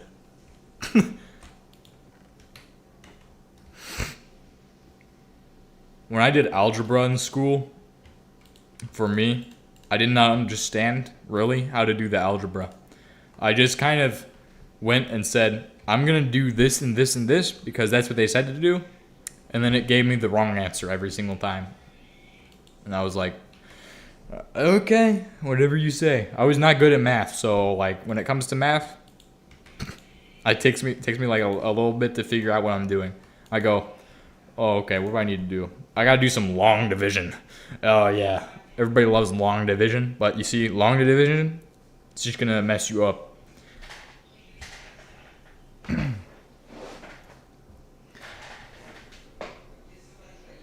Look, if I go to Europe, I will bring American Skittles with me through TSA. You can trust me. And there's a possibility. Actually, I will be going to Europe in like a year.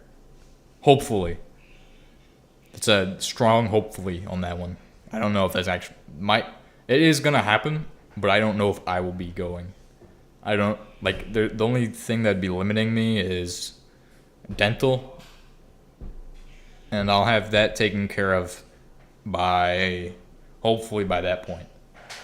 And then the other thing was I don't even think there was another thing. I don't think there was another thing. Was there? I don't think there was. I think there's something. There has to be, because I thought that. Anyway, I will bring you American Skittles. Okay, they're not different from. Look, they don't change any American stuff that we export to you guys. And well, maybe if you're in Japan, I will go to Europe. I hope. And now I don't know where I would be going in Europe.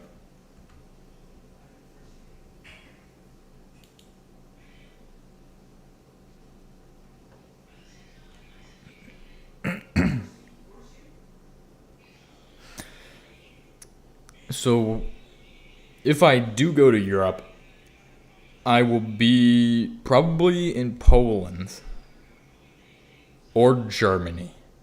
Hopefully. Poland? Probably Poland. Because that's where, well, it depends. It rotates around. Like, they'll be like, oh yeah, you guys are going to Poland this rotation. Or like, you guys are going to Korea this rotation. Or you guys, well, for us right now, we're just sending guys to Poland. And then next rotation, we're going to just swap with those guys pretty much. Probably.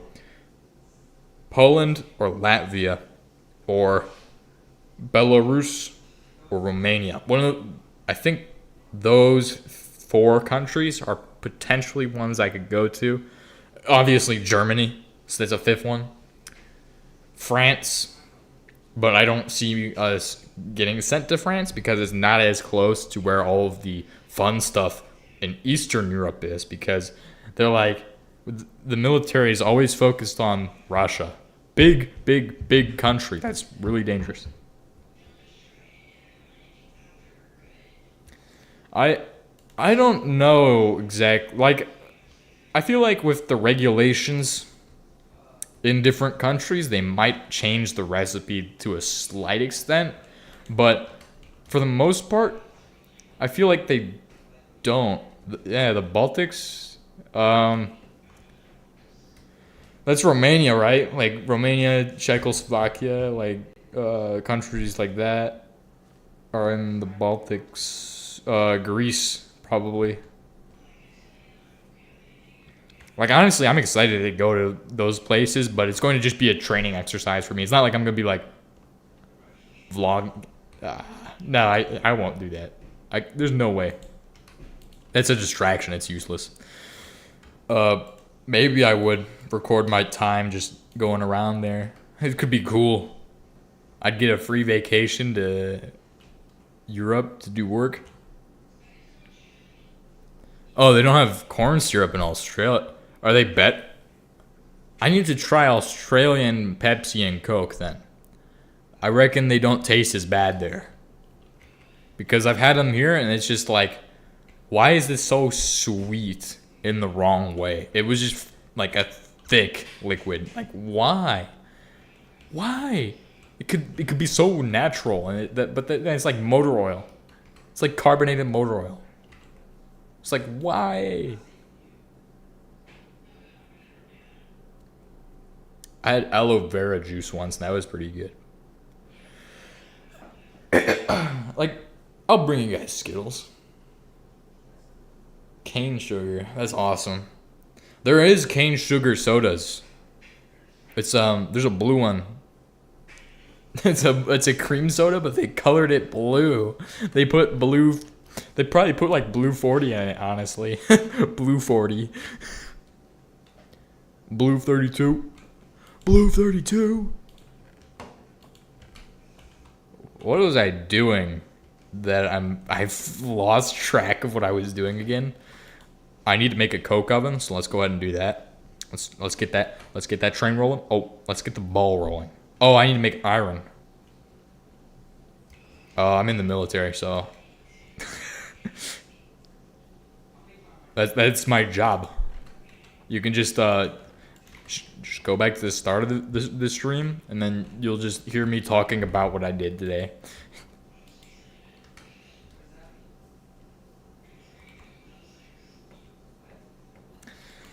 Sweet and so synthetic. That's one way to describe it, honestly. Just no. Why? You know, I need Supersymmetry to be less stressful, so I don't just go, okay, I'm gonna start just not streaming Supersymmetry. Because I go from, won't get deployed to the Middle East. Honestly,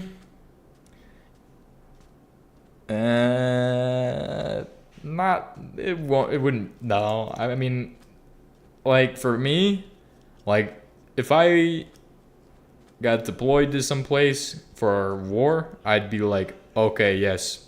But the thing is that I don't know what I'm so new to what I'm doing that I'm good at it for, like, physically I'm good, but, like, I don't know what I'm doing.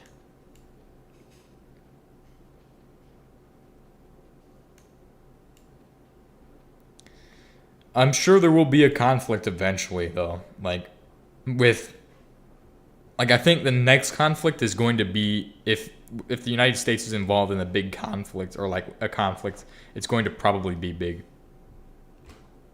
Like, that's probably what is going to happen. I've just jumped out of one to get into another. How the heck does that happen?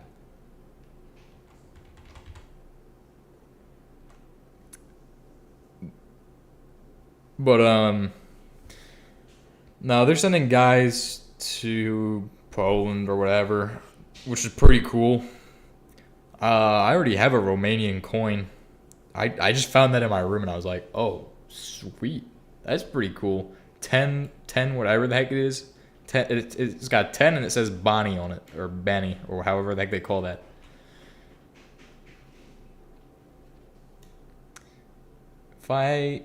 Like, honestly, that's, like, the least, like, that's the best part of the job, is, like, to not be just sitting around and waiting for that. Because that's all it is when you're not going to fight somebody, is you're just going to be sitting around and doing nothing.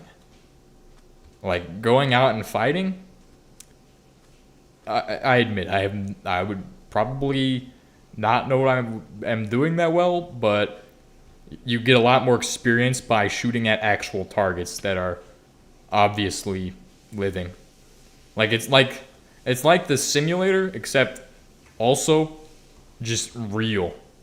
Like, there's no room for mistakes, though. That's the only difference between it and the simulator. There's no room for mistakes, no room for hesitation.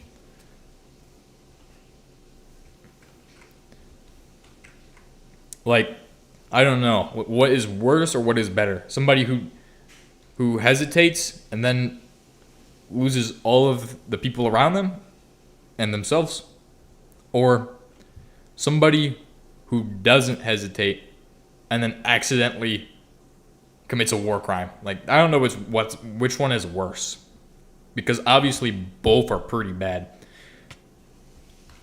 But there's no, I would say there's no room for hesitation, like, when it comes to, like, being able to do things.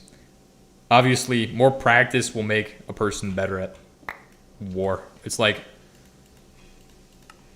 it's a skill, definitely. Like, to be able to do, like, a lot of to be able to do a lot of stuff, like, it takes a lot of training to figure out, like, the basics. Well, you see, it sucks, but it does not suck as much as, it probably does not suck as much as sitting around doing nothing and then whatever else comes with that doing nothing, because usually that doing nothing is not that good. So I'd prefer that over nothing, but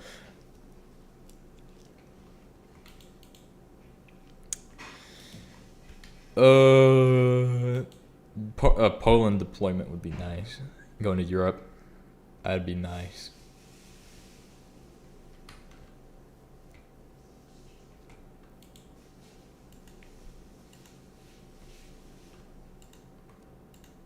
But if I go to Europe, I will find out, and I will let that, we will find out in the future.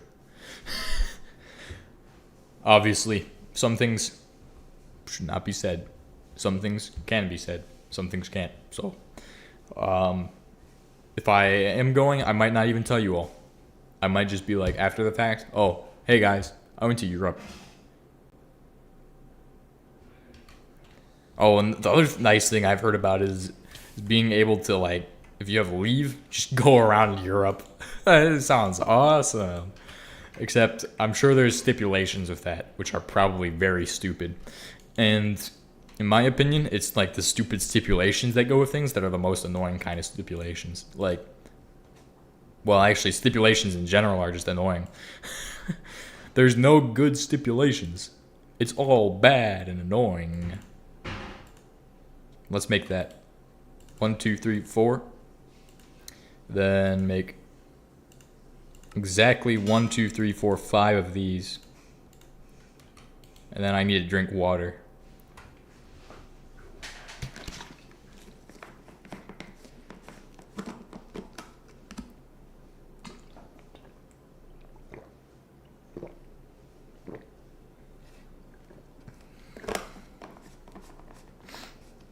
And then I need to make steel.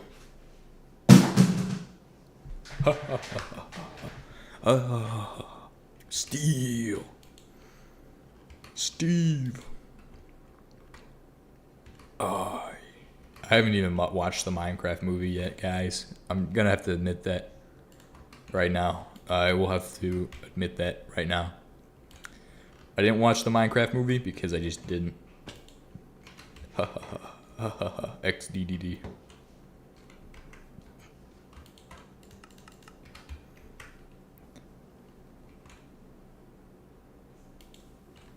God dang it. What in the tarnations? What in the tarnations is that?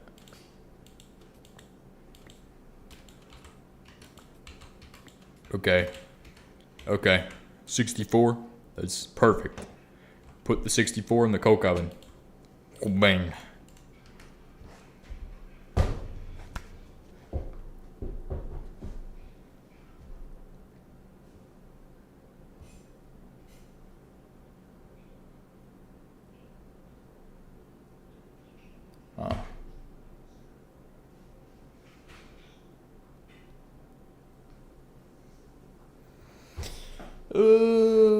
Oh, You're talking about the Minecraft movie. I was trying to figure out what you were thinking about because I forgot that I'd mentioned that. I'm dumb. No, yeah. I was like, Minecraft movie that came out. All my friends watched it, and I was like, interesting. What's it about? I'm not sure if I asked you this, but have you watched BFDI? Give me 30 seconds to figure that out. It sounds like I have not watched it, but oh god. Oh god. Oh no. No. I will answer that now, right? I will put that in the chat now. No. I have to say no twice and have it in writing. I have not watched that. We will have that in writing.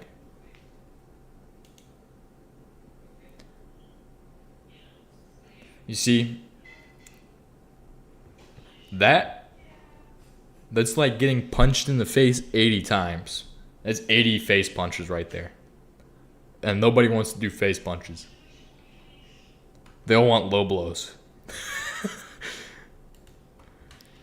BFDI. You're talking about Battle for Dream Island, which is what I googled. Well, I put in BFDI and it gave me Battle for Dream Island, which is what? Oh, so you want to glorify cheating? You want to glorify this? This guy would play Supersymmetry and set it so that every time he mines a dirt block, it gives him 5 steel ingots. He'd beat Supersymmetry in 5 seconds because he's a cheater. He's a cheetah. He's so fast. He's stupid. Okay, I can't say that one. That one would get me into trouble. That's one of the ones where I'd be like, oh, those are fighting words, bro. You wanna fight?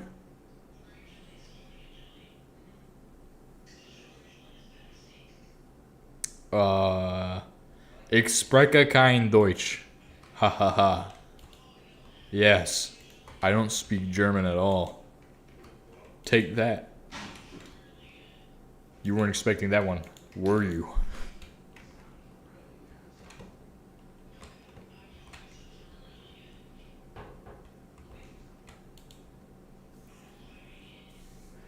It's like Verotatis Fleisch. And I can't even say that one right, so I don't speak no German. Where? Here it is. Okay, we found it. Can I take this and then make it into dust? Oh yeah, Kool-Aid. Drink it. I was gonna say I'm the Kool-Aid man, but no, I don't think I can say that anymore. I can't say that anymore without somebody going, oh, that's cool. That's cool. Nah, can't make Kool-Aid man jokes anymore. It's illegal. In 65 states now. There's not even 65 states yet. But there will be. Vote for me in the next election. I'll make it happen. No, that's a joke. See, I probably can't even run for president. Maybe when I retire, I will run for United States president and then take over the world, since that'd be an awesome idea. That'd be like the ultimate bad decisions. Because the second the United States takes over the world, that'd be bad. The United States would be Jover. It'd be done. Like, I don't know why nobody has ever actually taken over the world. Everybody gets close to it and then it's like, nope. But then again, I think it all comes down to, like, society as a whole being like, oh, he just took over our country and let's go ahead and start 30 militia groups to fight over him. To fight him. 30 militia groups now. Go. Time now. 30 militia groups. and then they just arise out of nowhere, and it's like, oh, we thought we just defeated you guys. We defeated your army. Now you guys have 30 guerrilla groups? Where the heck did that come from?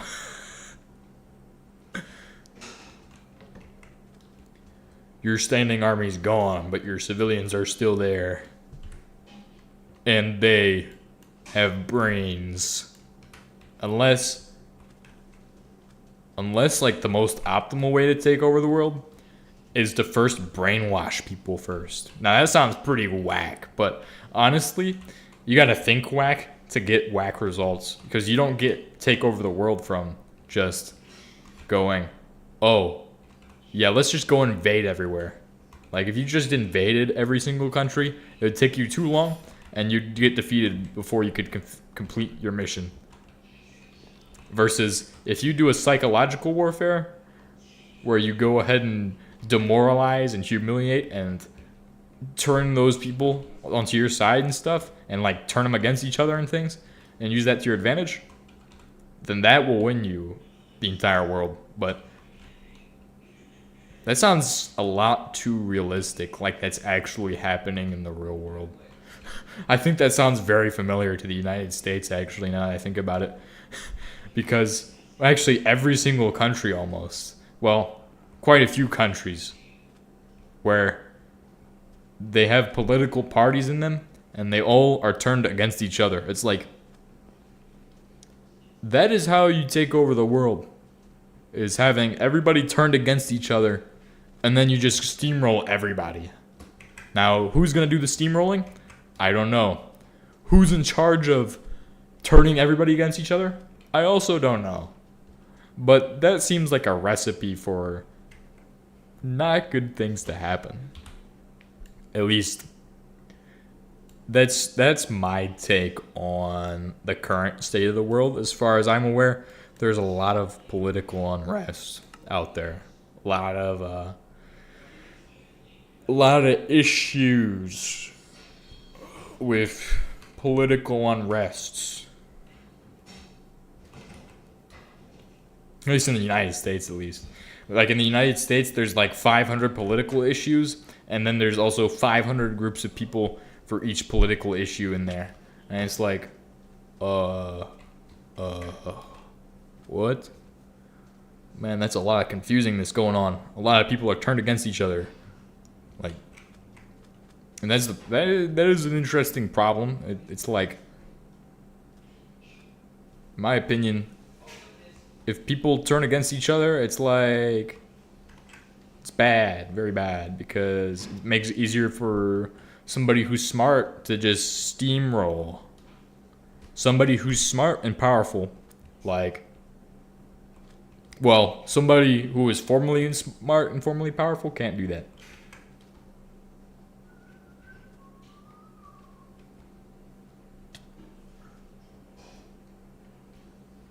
Hopefully we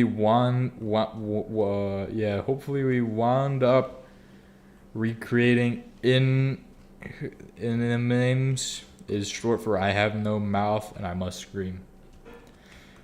I don't even know what that means exactly. I know it's related to a joke somehow. So I'm looking for magnetite. Where did I put the magnetite vein at? Where did I put it at? Where is it hiding?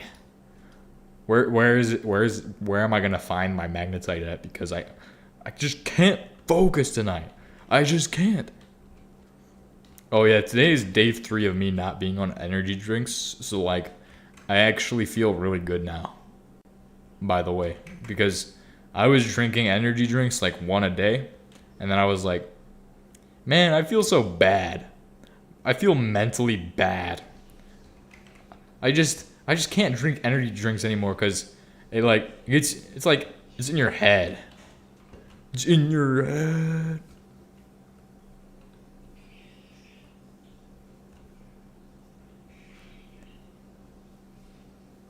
But I'm on day 3. Day 3. This is the easiest thing. Yeah, I mean kind of addicted to energy drinks. But it's like, the thing is that I'm on day 3 and I'm like the only I haven't been like at all going, oh, I want an energy drink. I'm just like, I don't even think about it anymore. Like it took me one day to go from, oh man, I really want to have a drink, but I can't have that, to now being like, oh, I really want an energy drink. Or no, to now where I'm like, I don't even think about it.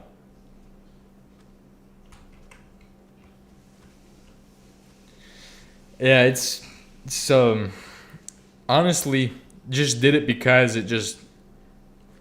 it makes my mind just like think about things I don't really want to think about too much. So, and I'd rather think about like, I think on a very, my brain is moving very fast. I think this is the way I can describe it. It's not like I'm smart.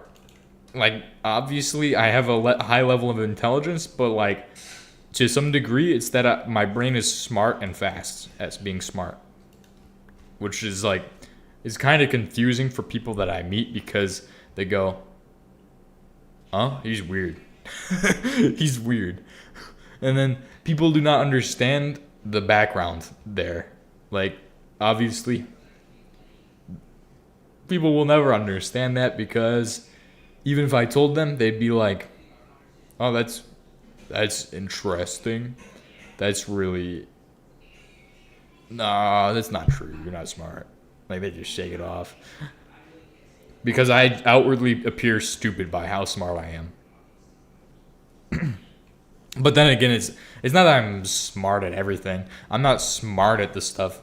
Like I don't have the knowledge of all of the stuff that I need to do.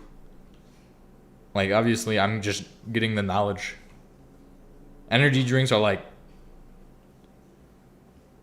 for me, energy drinks are just like they make me think about things I just don't want to think about, and because like it makes my mind go just slightly faster, but it also adds negative thoughts. And I don't want the negative. I want as much not negative because not negative is what in the end is good. That one's cassiterite. Where's the other vein? Calcite? Is it that one? That's a dead bush. Okay.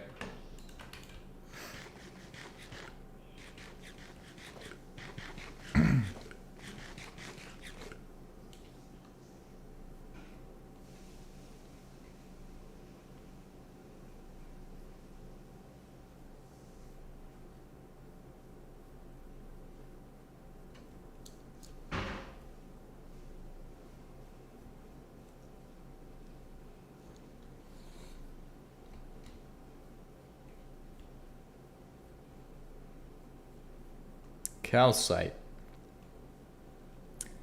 Awesome. I found the calcite vein. Now, why did I mark this?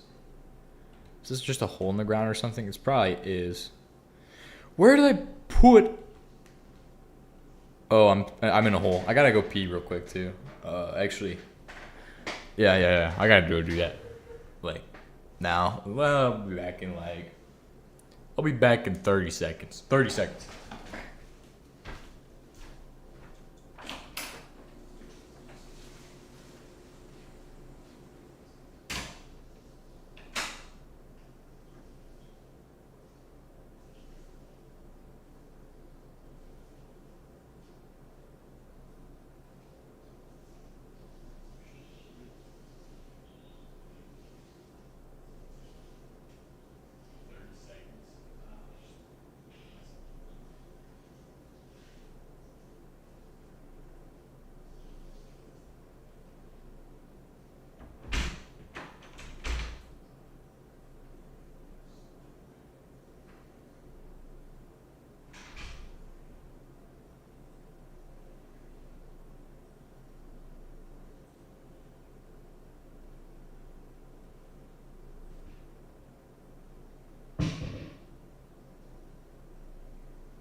Thank God.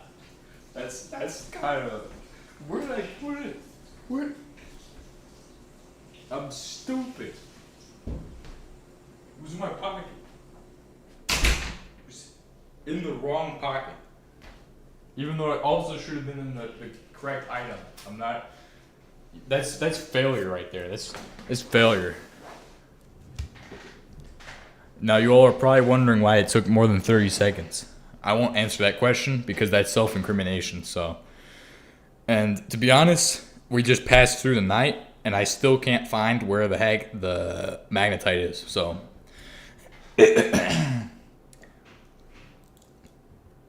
so what happened? I kicked the door open because I'm just dumb, and I was like, I probably have my key card on me.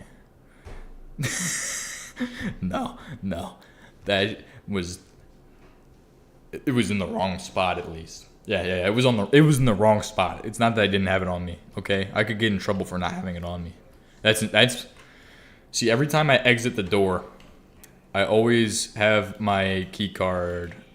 I always check my key card. That's the first thing I check. I go, do I have my key card? Because if I don't, bad things could happen. I look and I go, is it there? Is it there? It's not there. It was not there. It was not in the right spot. So I was just like, oh, shh. Bad word. Kick the door handle once. The door swings right open. Oh my goodness. That was gonna be horrible. Talk about dopamine. That was pretty good. That one tasted amazing. I like adrenaline. It's like dopamine, but like also combined.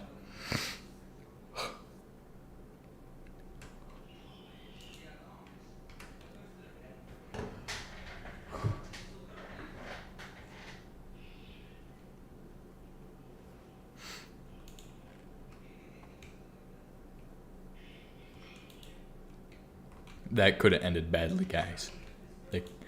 That could have ended really bad. I just was like, I'm just gonna kick it. 1, didn't open. 2, didn't open. 3, third time was the charm. Door handle went up. Door went open.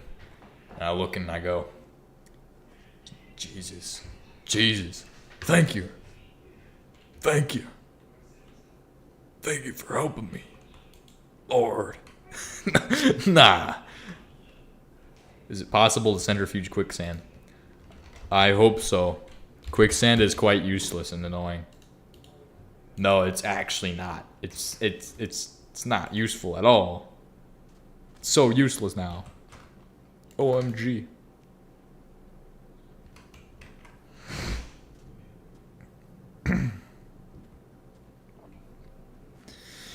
What do you think of that? Kicking the door open. It's the most stupidest way of getting. You have no choice, but you have to do it. It's life or death. Kick the door, or look like the idiot. I don't want to be the idiot. So I'm just gonna kick the door. Kick door. And it came open. It's not possible to centrifuge the quicksand. All right, just in case you didn't hear me before. Thank you, Jesus. Blah. Where's the magnetite, though? That is what I am asking myself every single 5 seconds. Where is the magnetite? I mean, pyrite is technically sad. Do you remember where I went for the magnetite? Because I can't actually remember. I don't have it marked. Is it thank you, Zago? Because I think that's the stupid stuff. Is it calcite? I can't remember where it's at. You gotta help me, please. Please.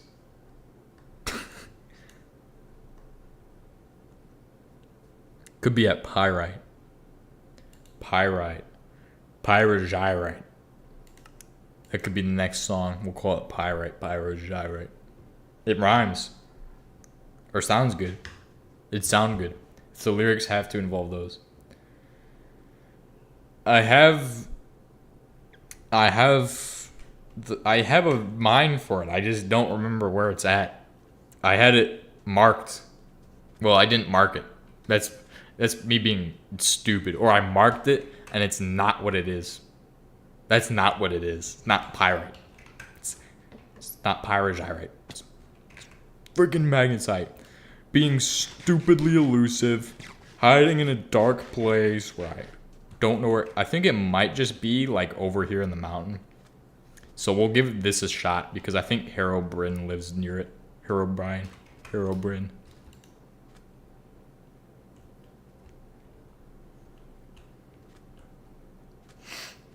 59 views. 59,000. 1,001.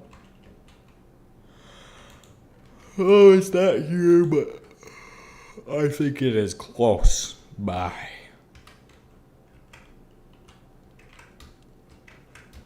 It might actually be over here. Now that I'm putting 8 and 8 together to get this to 6, I think it might be right by this place. Oh, would you look at that? Huh. Absolutely stupid. Underground fluid display. Or display. Gregtech New Horizons. GTNH. That's cool. I love GTNH. XDDDDD. Have not even played GTNH. Everybody's like, GTA 6 coming out soon. I don't care about GTA 6. I care about GT7. Gregtech 7. That's stupid. Shut up. What am I looking at? Okay. Magnetite and chalcopyrite.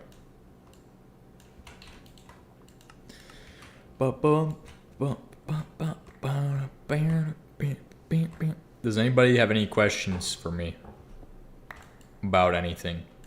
Since I can answer your questions. And I will answer any questions. It can be about any topic you'd like.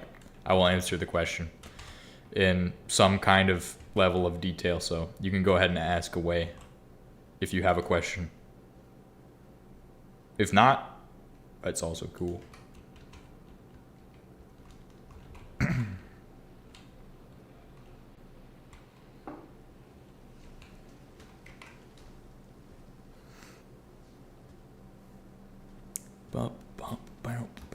Can't focus. This is why a playthrough of Supersymmetry takes like 10 years for me. Because I spend the whole thing talking about random dumb stuff. But then again, who else am I going to tell this random dumb stuff to? It's not like I can just be open about every single thing, right? If I'm open about every single thing, bad things happen. It's how you earn the worst reward, which is punishment. Except, do I like anime or other forms of entertainment? I'm not big into anime because, I don't know, it's just not my thing. My older sister was into anime, so she enjoyed that. Other forms of entertainment, Breaking Bad. That's a cool TV show. As far as TV shows go, Breaking Bad. I'd say Mythbusters is up there. Red versus Blue, from like early days of the internet up to whatever they're at now. I don't even know. I just watch it all. I just go, I haven't watched that in a while. And then some. Then yeah, that's pretty much all I would watch as far as like TV series go.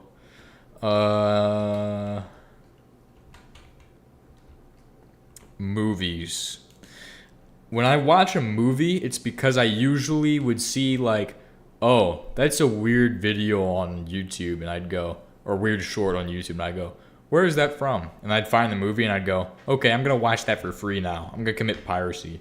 Or actually, I'm not committing piracy. It's the people posting it. I'm being a pirate activist. Okay. I'm not committing any crime. Kind of. Hey, they put the keys in the car. They left their keys in the car and left the window open. Okay.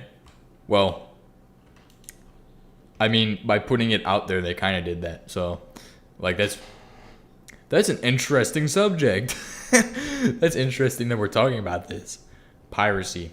Okay, so if somebody posts something, it's like they're putting the keys in their car and giving it to you. And then the way they mitigate that is by having an insurance company, aka the copyright company. Except they're not insurance. They're actually just part of police. They're law enforcement. I guess that's the way of looking at it.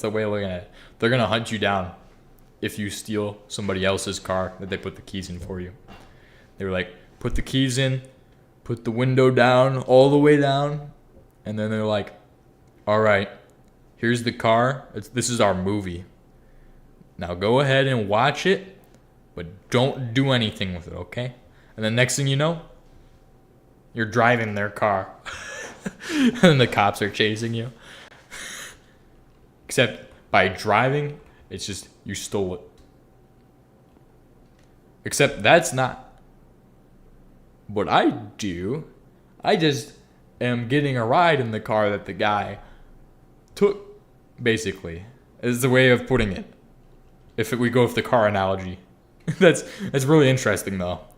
But now, as far as movies I watched The Brothers Grimsby, which was weird, but it's British humor. So whatever weird, British people are weird. They have weird humor, but it was okay. It wasn't bad. It wasn't like I'm not really one to say I'm not gonna watch something because it does a bunch of jokes that are like really like there's some people who I know who would not watch something because of the jokes that they make in The Brothers Grimsby. But I'm not really, like, it doesn't really bother me at all. I don't really have any kind of opinion of that kind of thing, so at least I wouldn't have a negative opinion of it if I did. I would just be like, okay, whatever you want to do, man. And then I also watched, what was it? The World's Greatest Beer Run. that was pretty good. Not the best movie, but pretty good. It was up there. I don't have a best movie yet that I've watched, but World's Greatest Beer Run was pretty good. It was a pretty good one. As far as that goes, though, it's like, it's kind of hard to go like, oh yeah, that movie was so good, or like, that movie was so good. It's like rare to find that. Like, if I find that, I'll be like, dang, I found the movie of all time.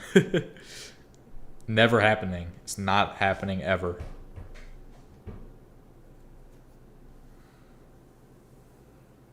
By the way, what about games? Have you played Factorio or Satisfactory? I've played Mendistry, and I was looking at getting Factorio or Satisfactory. I could probably do it next month. It'd be in the budget for next month. So there's that. As far as games go, like with those, I can just get the same kind of experience with just Gregtech usually. Well, it's a little different. Like, those games have better graphics, obviously. Like, everybody's like, Minecraft graphics are so bad, but just playing regular Minecraft, dude. It doesn't matter about the graphics. It's about the game on the inside, like the actual game itself. Like, what's up? And then, what else?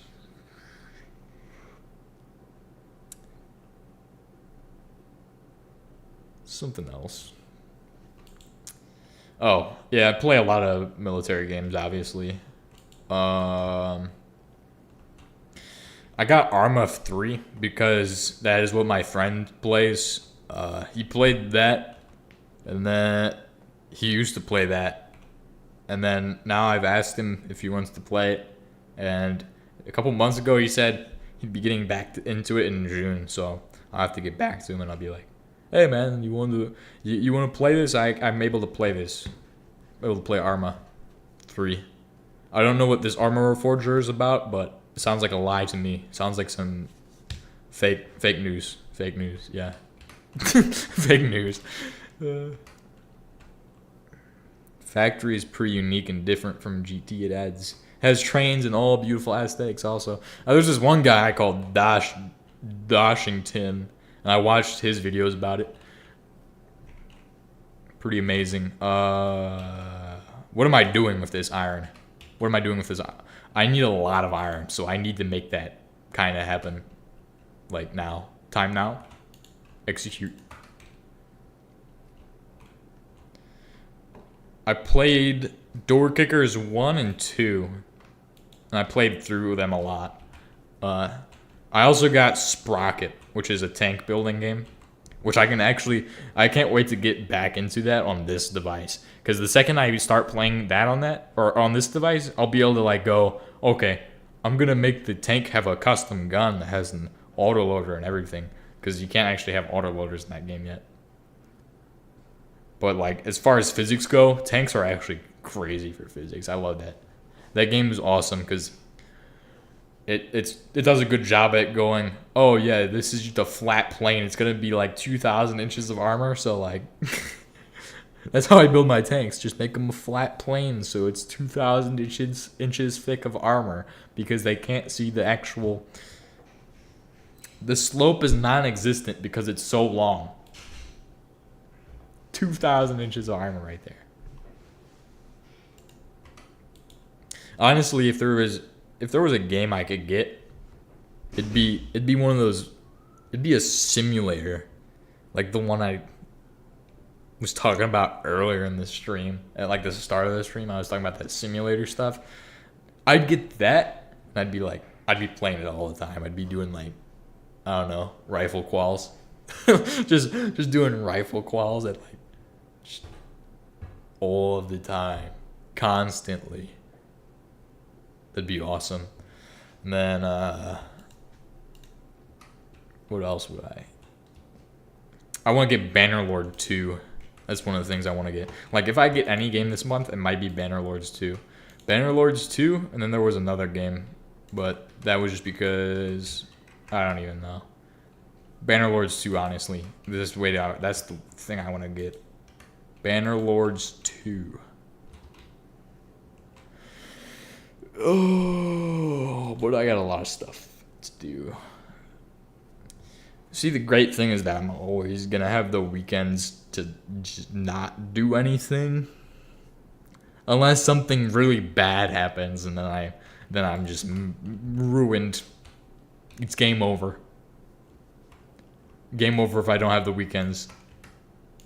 Something bad will have to happen for that. Really? Okay. We need to make some stuff. 64 views on the stream. Dang. You know, the best stream I've done so far was like 6 seconds long, and it got so many views that I don't know how it got so many views. But I think YouTube saw the stream that was doing well, and it was like, oh, let's push that video out there. It's got so many views already. It's got so much playtime. Because somebody would be like, they just click on the video and think it's a normal stream, and then all of a sudden, it's not actually a stream. Hello.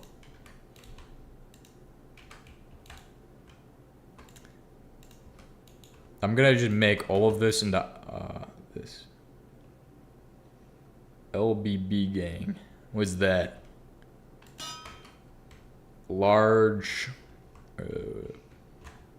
I don't know what that means. So, primitive blast furnace. PBF gang. PBF gang. Yeah, hell yeah. No, we don't have a large bronze boiler, if that's what that is. It could be anything else, though. Like, I don't actually know what an LBB is, so... Okay. That's better than the other things it could have been.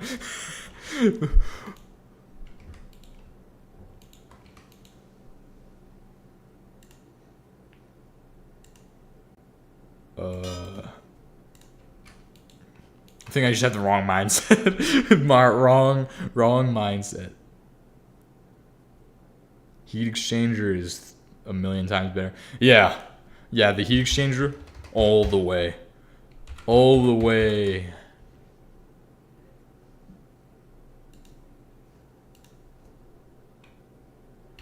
I'm gonna go solar on this one. And then we'll see about that later. Somebody told me I can use the pipes, the long distance pipes to go through all the dimensions, so.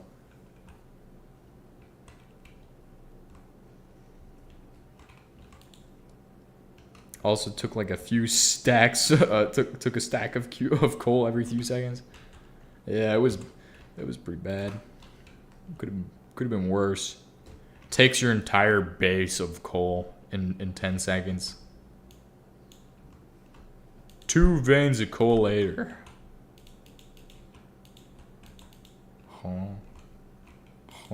Oh, I need to take my hammer to chop this up. I'm just dumb. Common theme throughout all of these videos is that I'm consistently more dumb.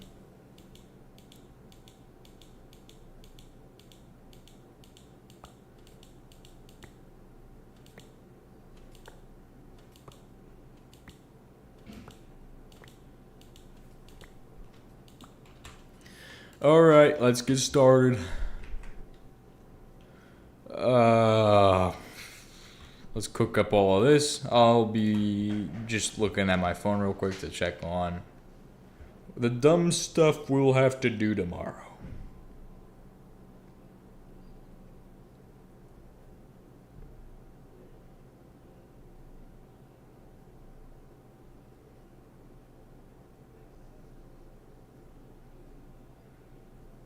Gloves optional, okay.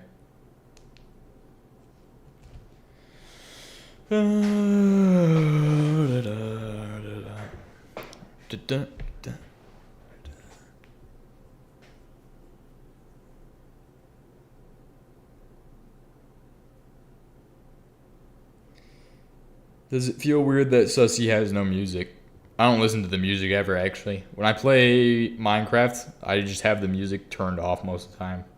Because I make videos of like HBM mod and stuff. I just don't even listen to the music in game. Like, I usually add in different music afterwards. Sometimes it's so low I can't hear it usually. So if it's there, interesting.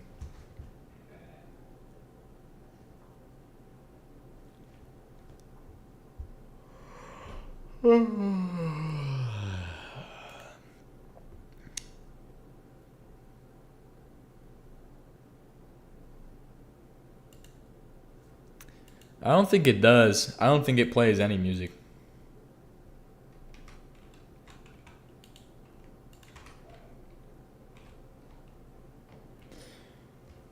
I want to finish this next machine because that's the gate for today's episode. That's the end criteria for today's episode or stream, is that I have to finish this.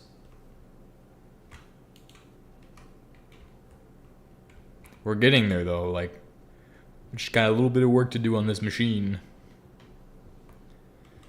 I wonder what's going on YouTube as far as other stuff goes.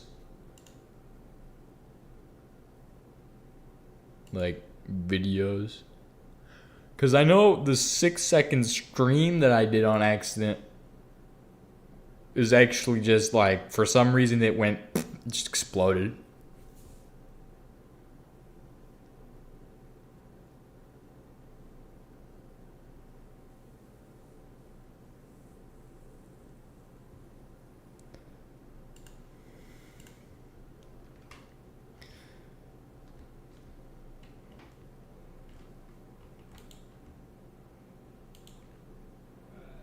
Oh, I'm out of iron. Well, I'll go get some more at the mines. The mines in Moria. We gotta reach the end criteria. Otherwise, we're behind a day. It's bad. It's bad. It's bad, bad, bad, bad, bad, bad, bad. Bad. Can't let that happen. Can't be behind by even a day. No, no, no. What am I even talking about? Because tomorrow's Thursday. Stupid. Tomorrow's gonna suck. Still playing this, huh? Yeah. Yeah.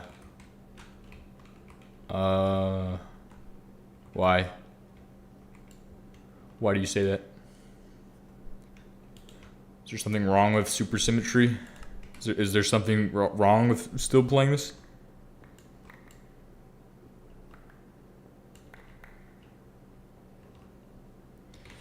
Thursday sucks. Yeah, Supersymmetry is awesome. Don't let anybody say otherwise, because they obviously are a creative enjoyer themselves. If they tell you Supersymmetry is bad, they play Mechanism. And they probably like guys, so I wouldn't trust them.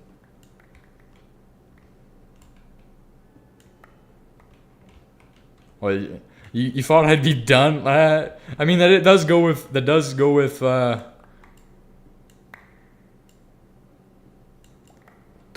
track with my previous history of Supersymmetry.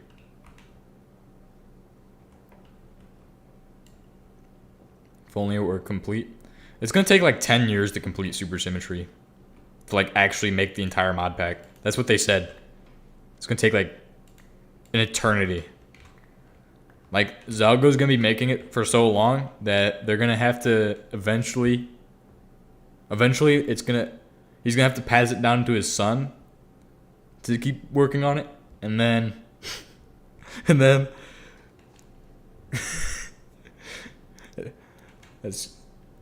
they're gonna have to they'll have to create a new operating system just to run this Supersymmetry, because they'll be using Windows XD, which won't be able to run Java. And also, another thing that will happen in the future will be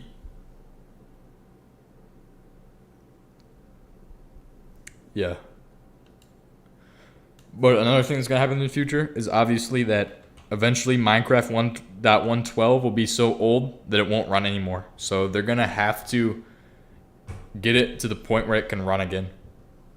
And then also have it so that it can run on Windows XD, which is the next Windows update. Trust me. I'm not joking. This is going to happen. This is the future, and I might not have said it correctly, but it's probably going to happen that way.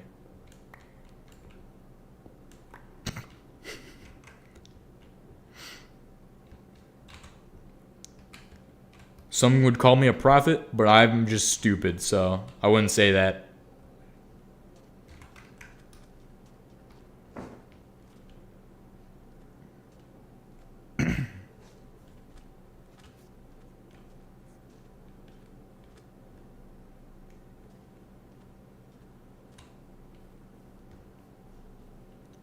And by the time they have to do the Windows XD update, so that way Supersymmetry and Minecraft can run on Windows XD, they're going to only be like 2% done. Greg guarded.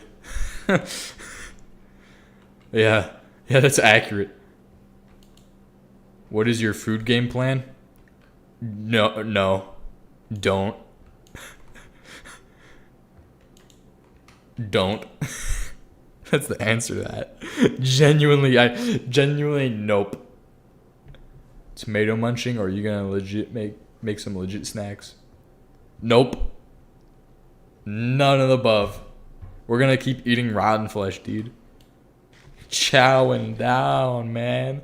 It ain't even moldy. Oh man, that's crazy. I was crazy once. They locked me in a room. Rubber room with rats. What? Now who came up with that? Tomatonator. Yeah, that's pretty accurate too. Tomatonator. That could be a plan. We're gonna become the Terminator. That's why his eyes were red, because he ate tomatoes. Everybody knows that. You eat tomatoes, your eyes will turn red. It's really common in Italy. Like, they always thought it was vampires, but it was just guys who would eat too many tomatoes. So, this is some dumb stuff. This is the dumbest stuff I think I've ever said. Like, I've said some pretty dumb stuff, but I think that tops it. The Terminator ate too many tomatoes, and he was Italian. It's common in Italy. Tomato eye syndrome.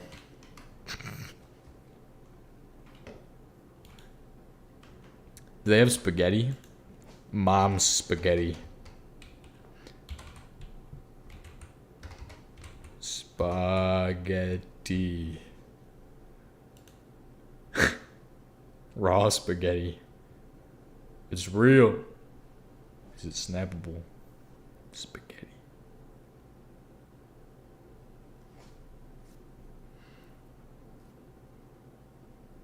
68X. 68 X-ray. What is that? Is that an MOS? I'm guessing.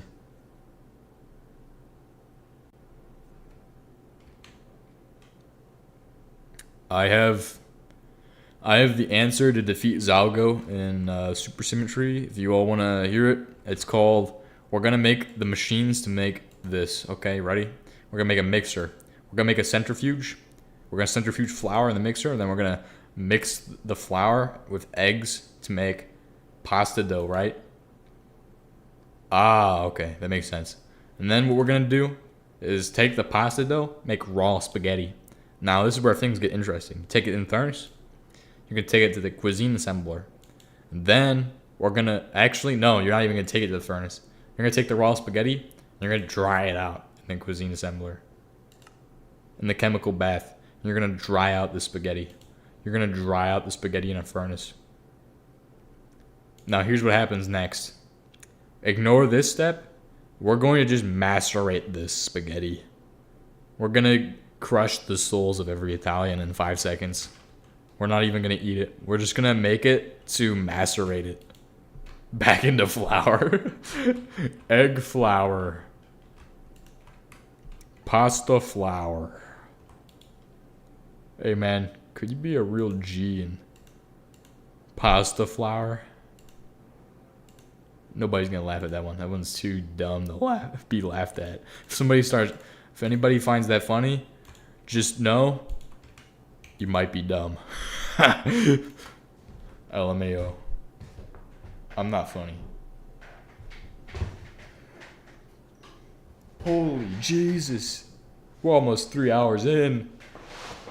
What the? Deep fry with spaghetti pulver. Deep fried spaghetti. That sounds almost like the spaghetti tacos. The most diabolical thing that sounds like it's ever existed. Spaghetti.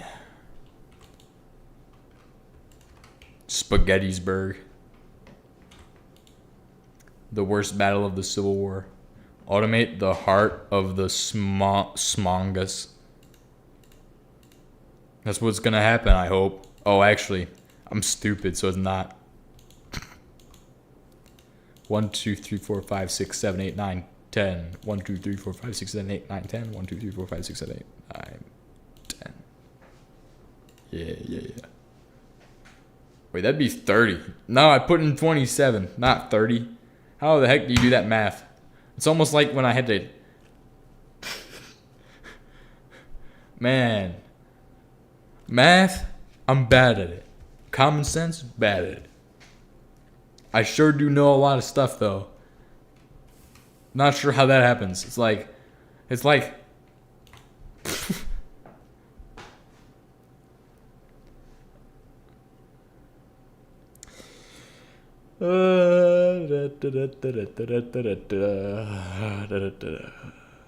pizza, pasta, put it in a box, deliver it to my house and put it on my.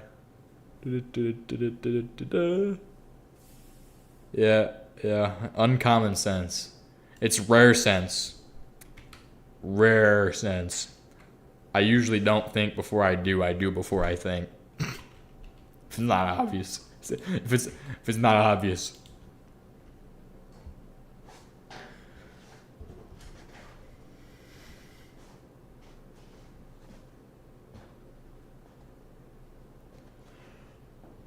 Man, this sucks.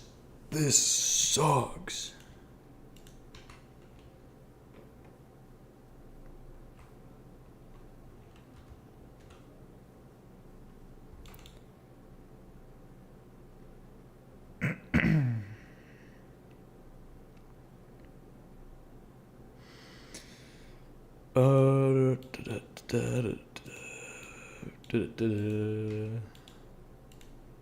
Alright, so I got this. Then I can do the other stuff. So all I need to do now is do... Okay. Yes. Have we made the steam piston yet? We were working on the steam piston when I was like, oh, I gotta do that. And then spent an hour looking for iron again because I couldn't find where I dug the stairs. And then we need those. So we're not gonna be dumb. We're gonna need to make the piston. We need to put the piston over here. Then make it.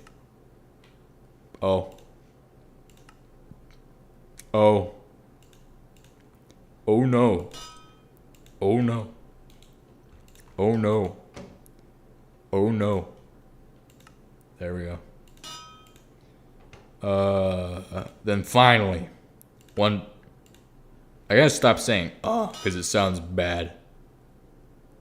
Vacuum cleaner salesman.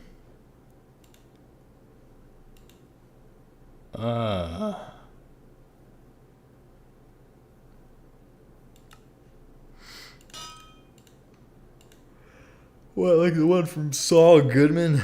Or Better Call Saul? I am not the vacuum cleaner salesman. Trust me. It's not me. I didn't do it. No, it was me. I did it all. I did everything. I take all the blame. Permission to take blame, please. Roger that. You can take the blame.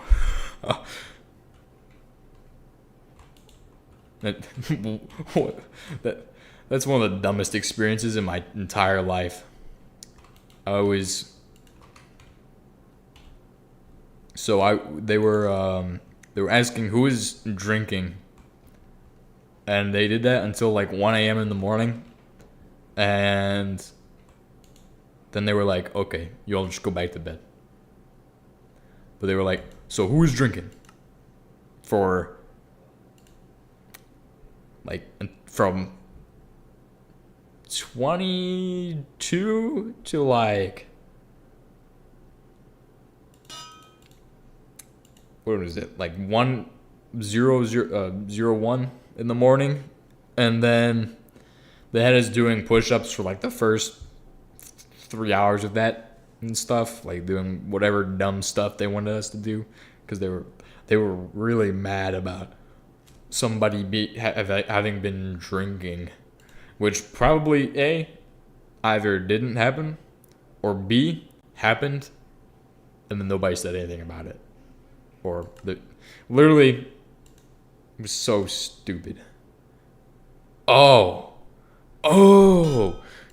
I'm doing it again. I'm being dumb. I can do my plates in the forge hammer. That's fine. That's fine. We'll fix it next time. Actually, I can do everything in the forge hammer.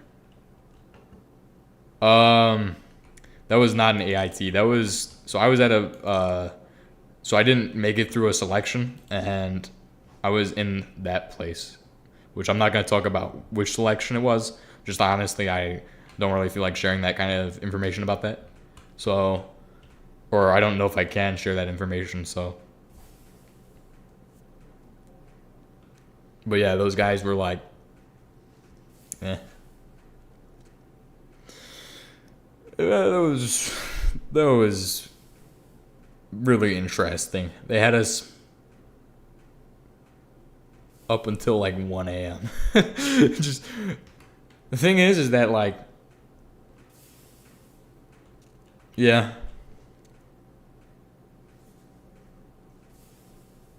like the thing is that I can remember like some of those things very vividly, and I'm assuming that's probably from like stress or something.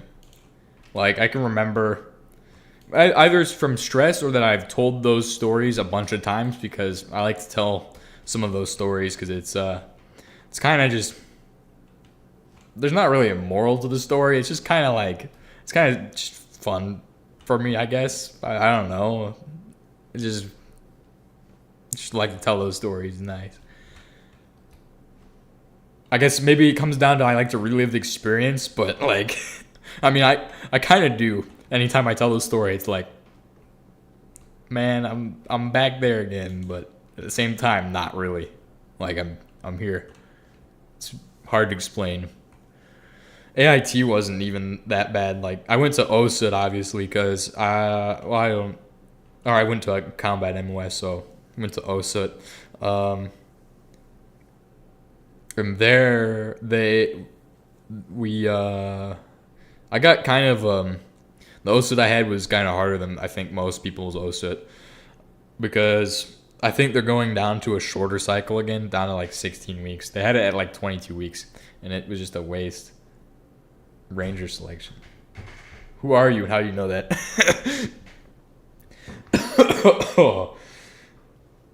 How have you figured that out? Honestly,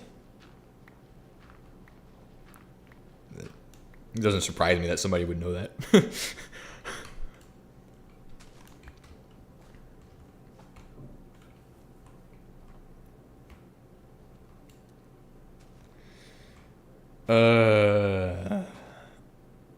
I don't know. I think the next selection I would try is probably SF for me. Oh. Like so like when were you doing the med stuff for that? Cuz I'm sure that that timeline does not like if that timeline matches up with the time that I was there, that'd be pretty interesting. I mean, I probably wouldn't have ran into you because I didn't really go to the medical area. I didn't go to, what was it, like Doc, I don't even know, Doc Myers or whatever. Oh, okay, yeah.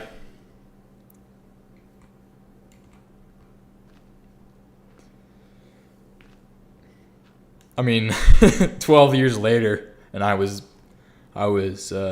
just going through selection. So you were there 12 years before me. Interesting. That would be like, that wasn't that RIP. That wasn't the RIP days.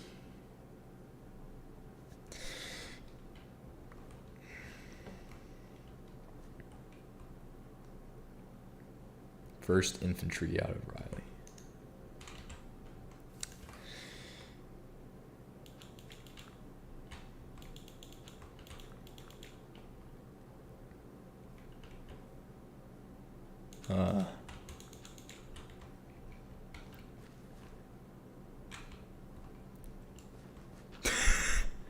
That's interesting as well. I think I'm not sure about this.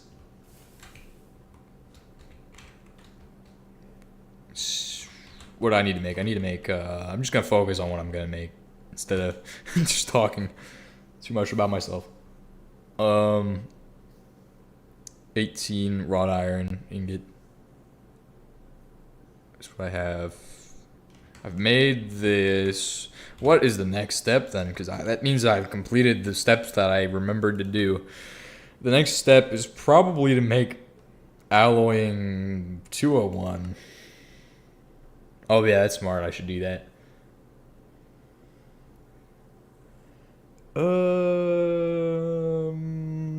Let me see what I need to do for this. So I can either make this one or the other one. This one doesn't look too bad.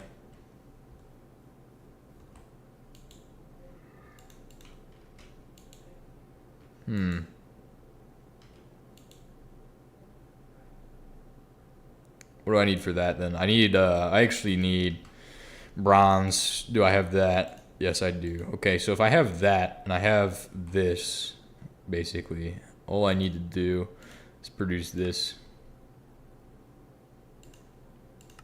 And do 1, 2, 3 of those. It should be. Oh, this is actually the easiest machine we've made.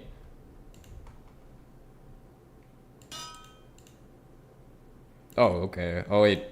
Oh, I'm following the same pattern of doing things poorly. Should have made all 6 of them, but I just didn't do the math. Should do the math first.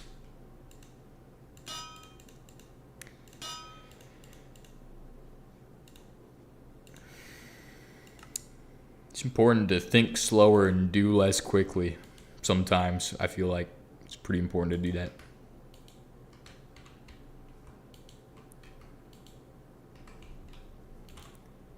I'm getting tired.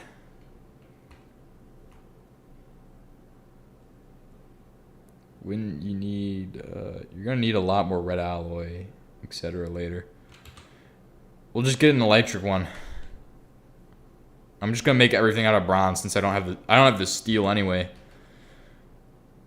Okay, that's a good idea, and good. That's an amazing idea, but steel wrought iron. Let's do it. I'm just gonna not be like we're halfway to it. It's a good idea. Let's do it. Wait, do I still need to make the actual first one though? Because I feel like I gotta make, because high pressure. Yeah. Creosote isn't worth though in the liquid boilers once they buffed coal deposits. Okay. Should be good.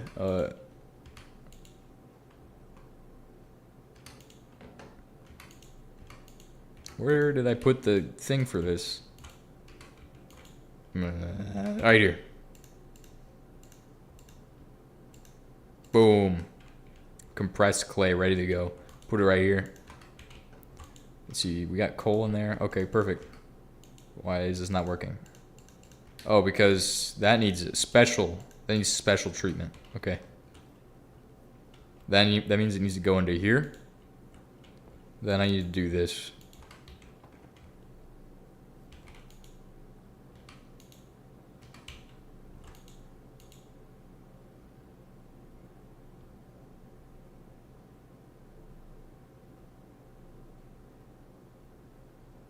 And then I need to do steel file, steel screwdriver. Where's the other thing? Bow drill. Oh, it's on me. Why do I carry a bow drill around? That's like, what kind of stupidness is this? Pretty stupid, honestly. This is dumb. Oh, there's no actual coal in there. Somehow I ran out of fuel. Okay. Then I'll fix that with this. Break it. Oh, nice. Perfect. We'll wait for those bricks to come through. At 10 times the speed. And this will be the last machine I make today. So if I'm going to make it high pressure, this will be the last one I make. So that way we can get all our progression done for today. Well, as far as the steam age stuff goes, we got 2 new machines. Gonna be 3. Working on 3 machines, okay? And then next episode, what we can do. what we can do is we can get through half. We can get to the halfway point probably. Oh, maybe. We'll get to like here. We'll get to here. If we can get to here, we can get to here. I didn't start today. This is the slow run. I've been playing through this and it's been pretty slow because I'm not really focused on it. I'm just playing it just to play it. Not really trying to go fast.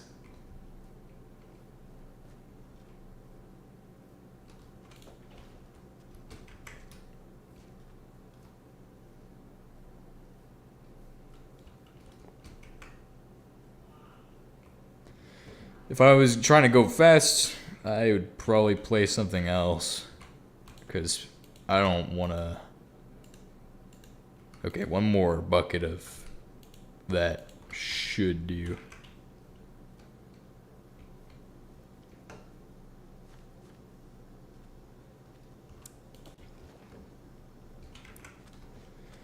Alright. One last... Well, we actually need to make the next one as well. Okay, so we have to make that one the high pressure variant. Which we should be able to do that. Easy. Just gotta make... Oh, the bricks are already done? What? When did I do the bricks? I don't remember that.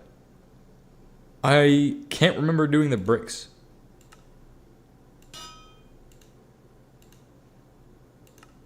Okay, just gotta do one of these. Okay. Here we go. One last one. Wait, no. That one.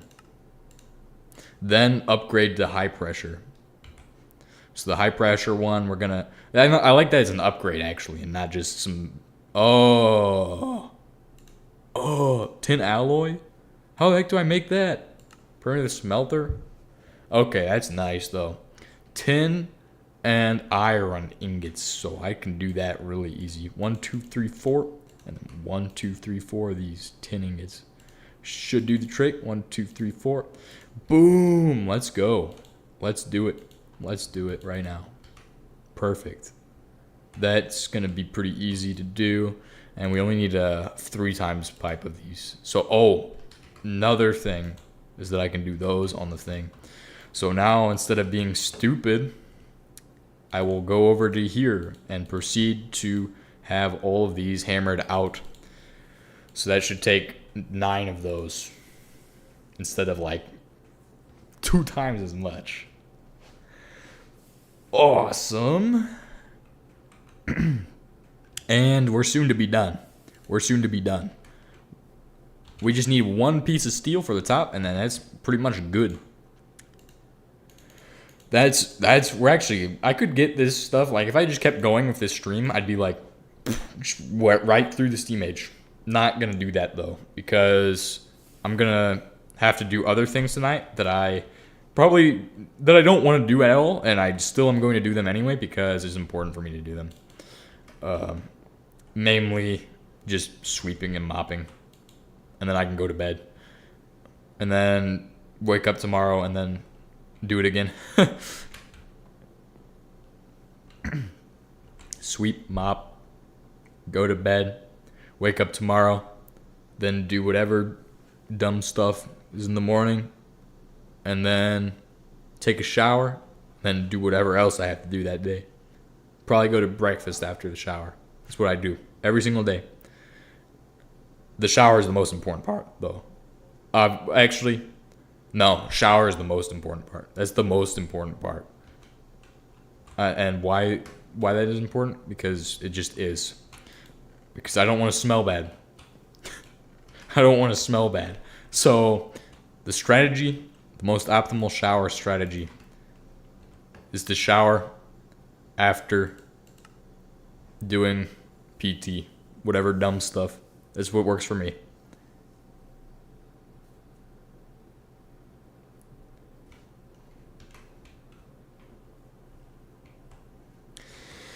Okay, let me make this last thing. So I'm done. I've met my goal for today. And, oh, one more thing I gotta do.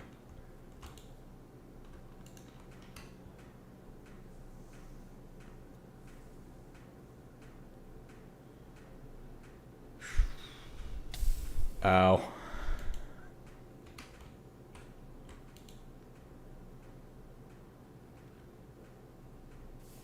Nice. Tin alloy, and then I should just be able to build the last component. Or just erase it from the recipe. Oops, my bad. That was a minor failure on my part. And, yep, victory. Finished it. Nice.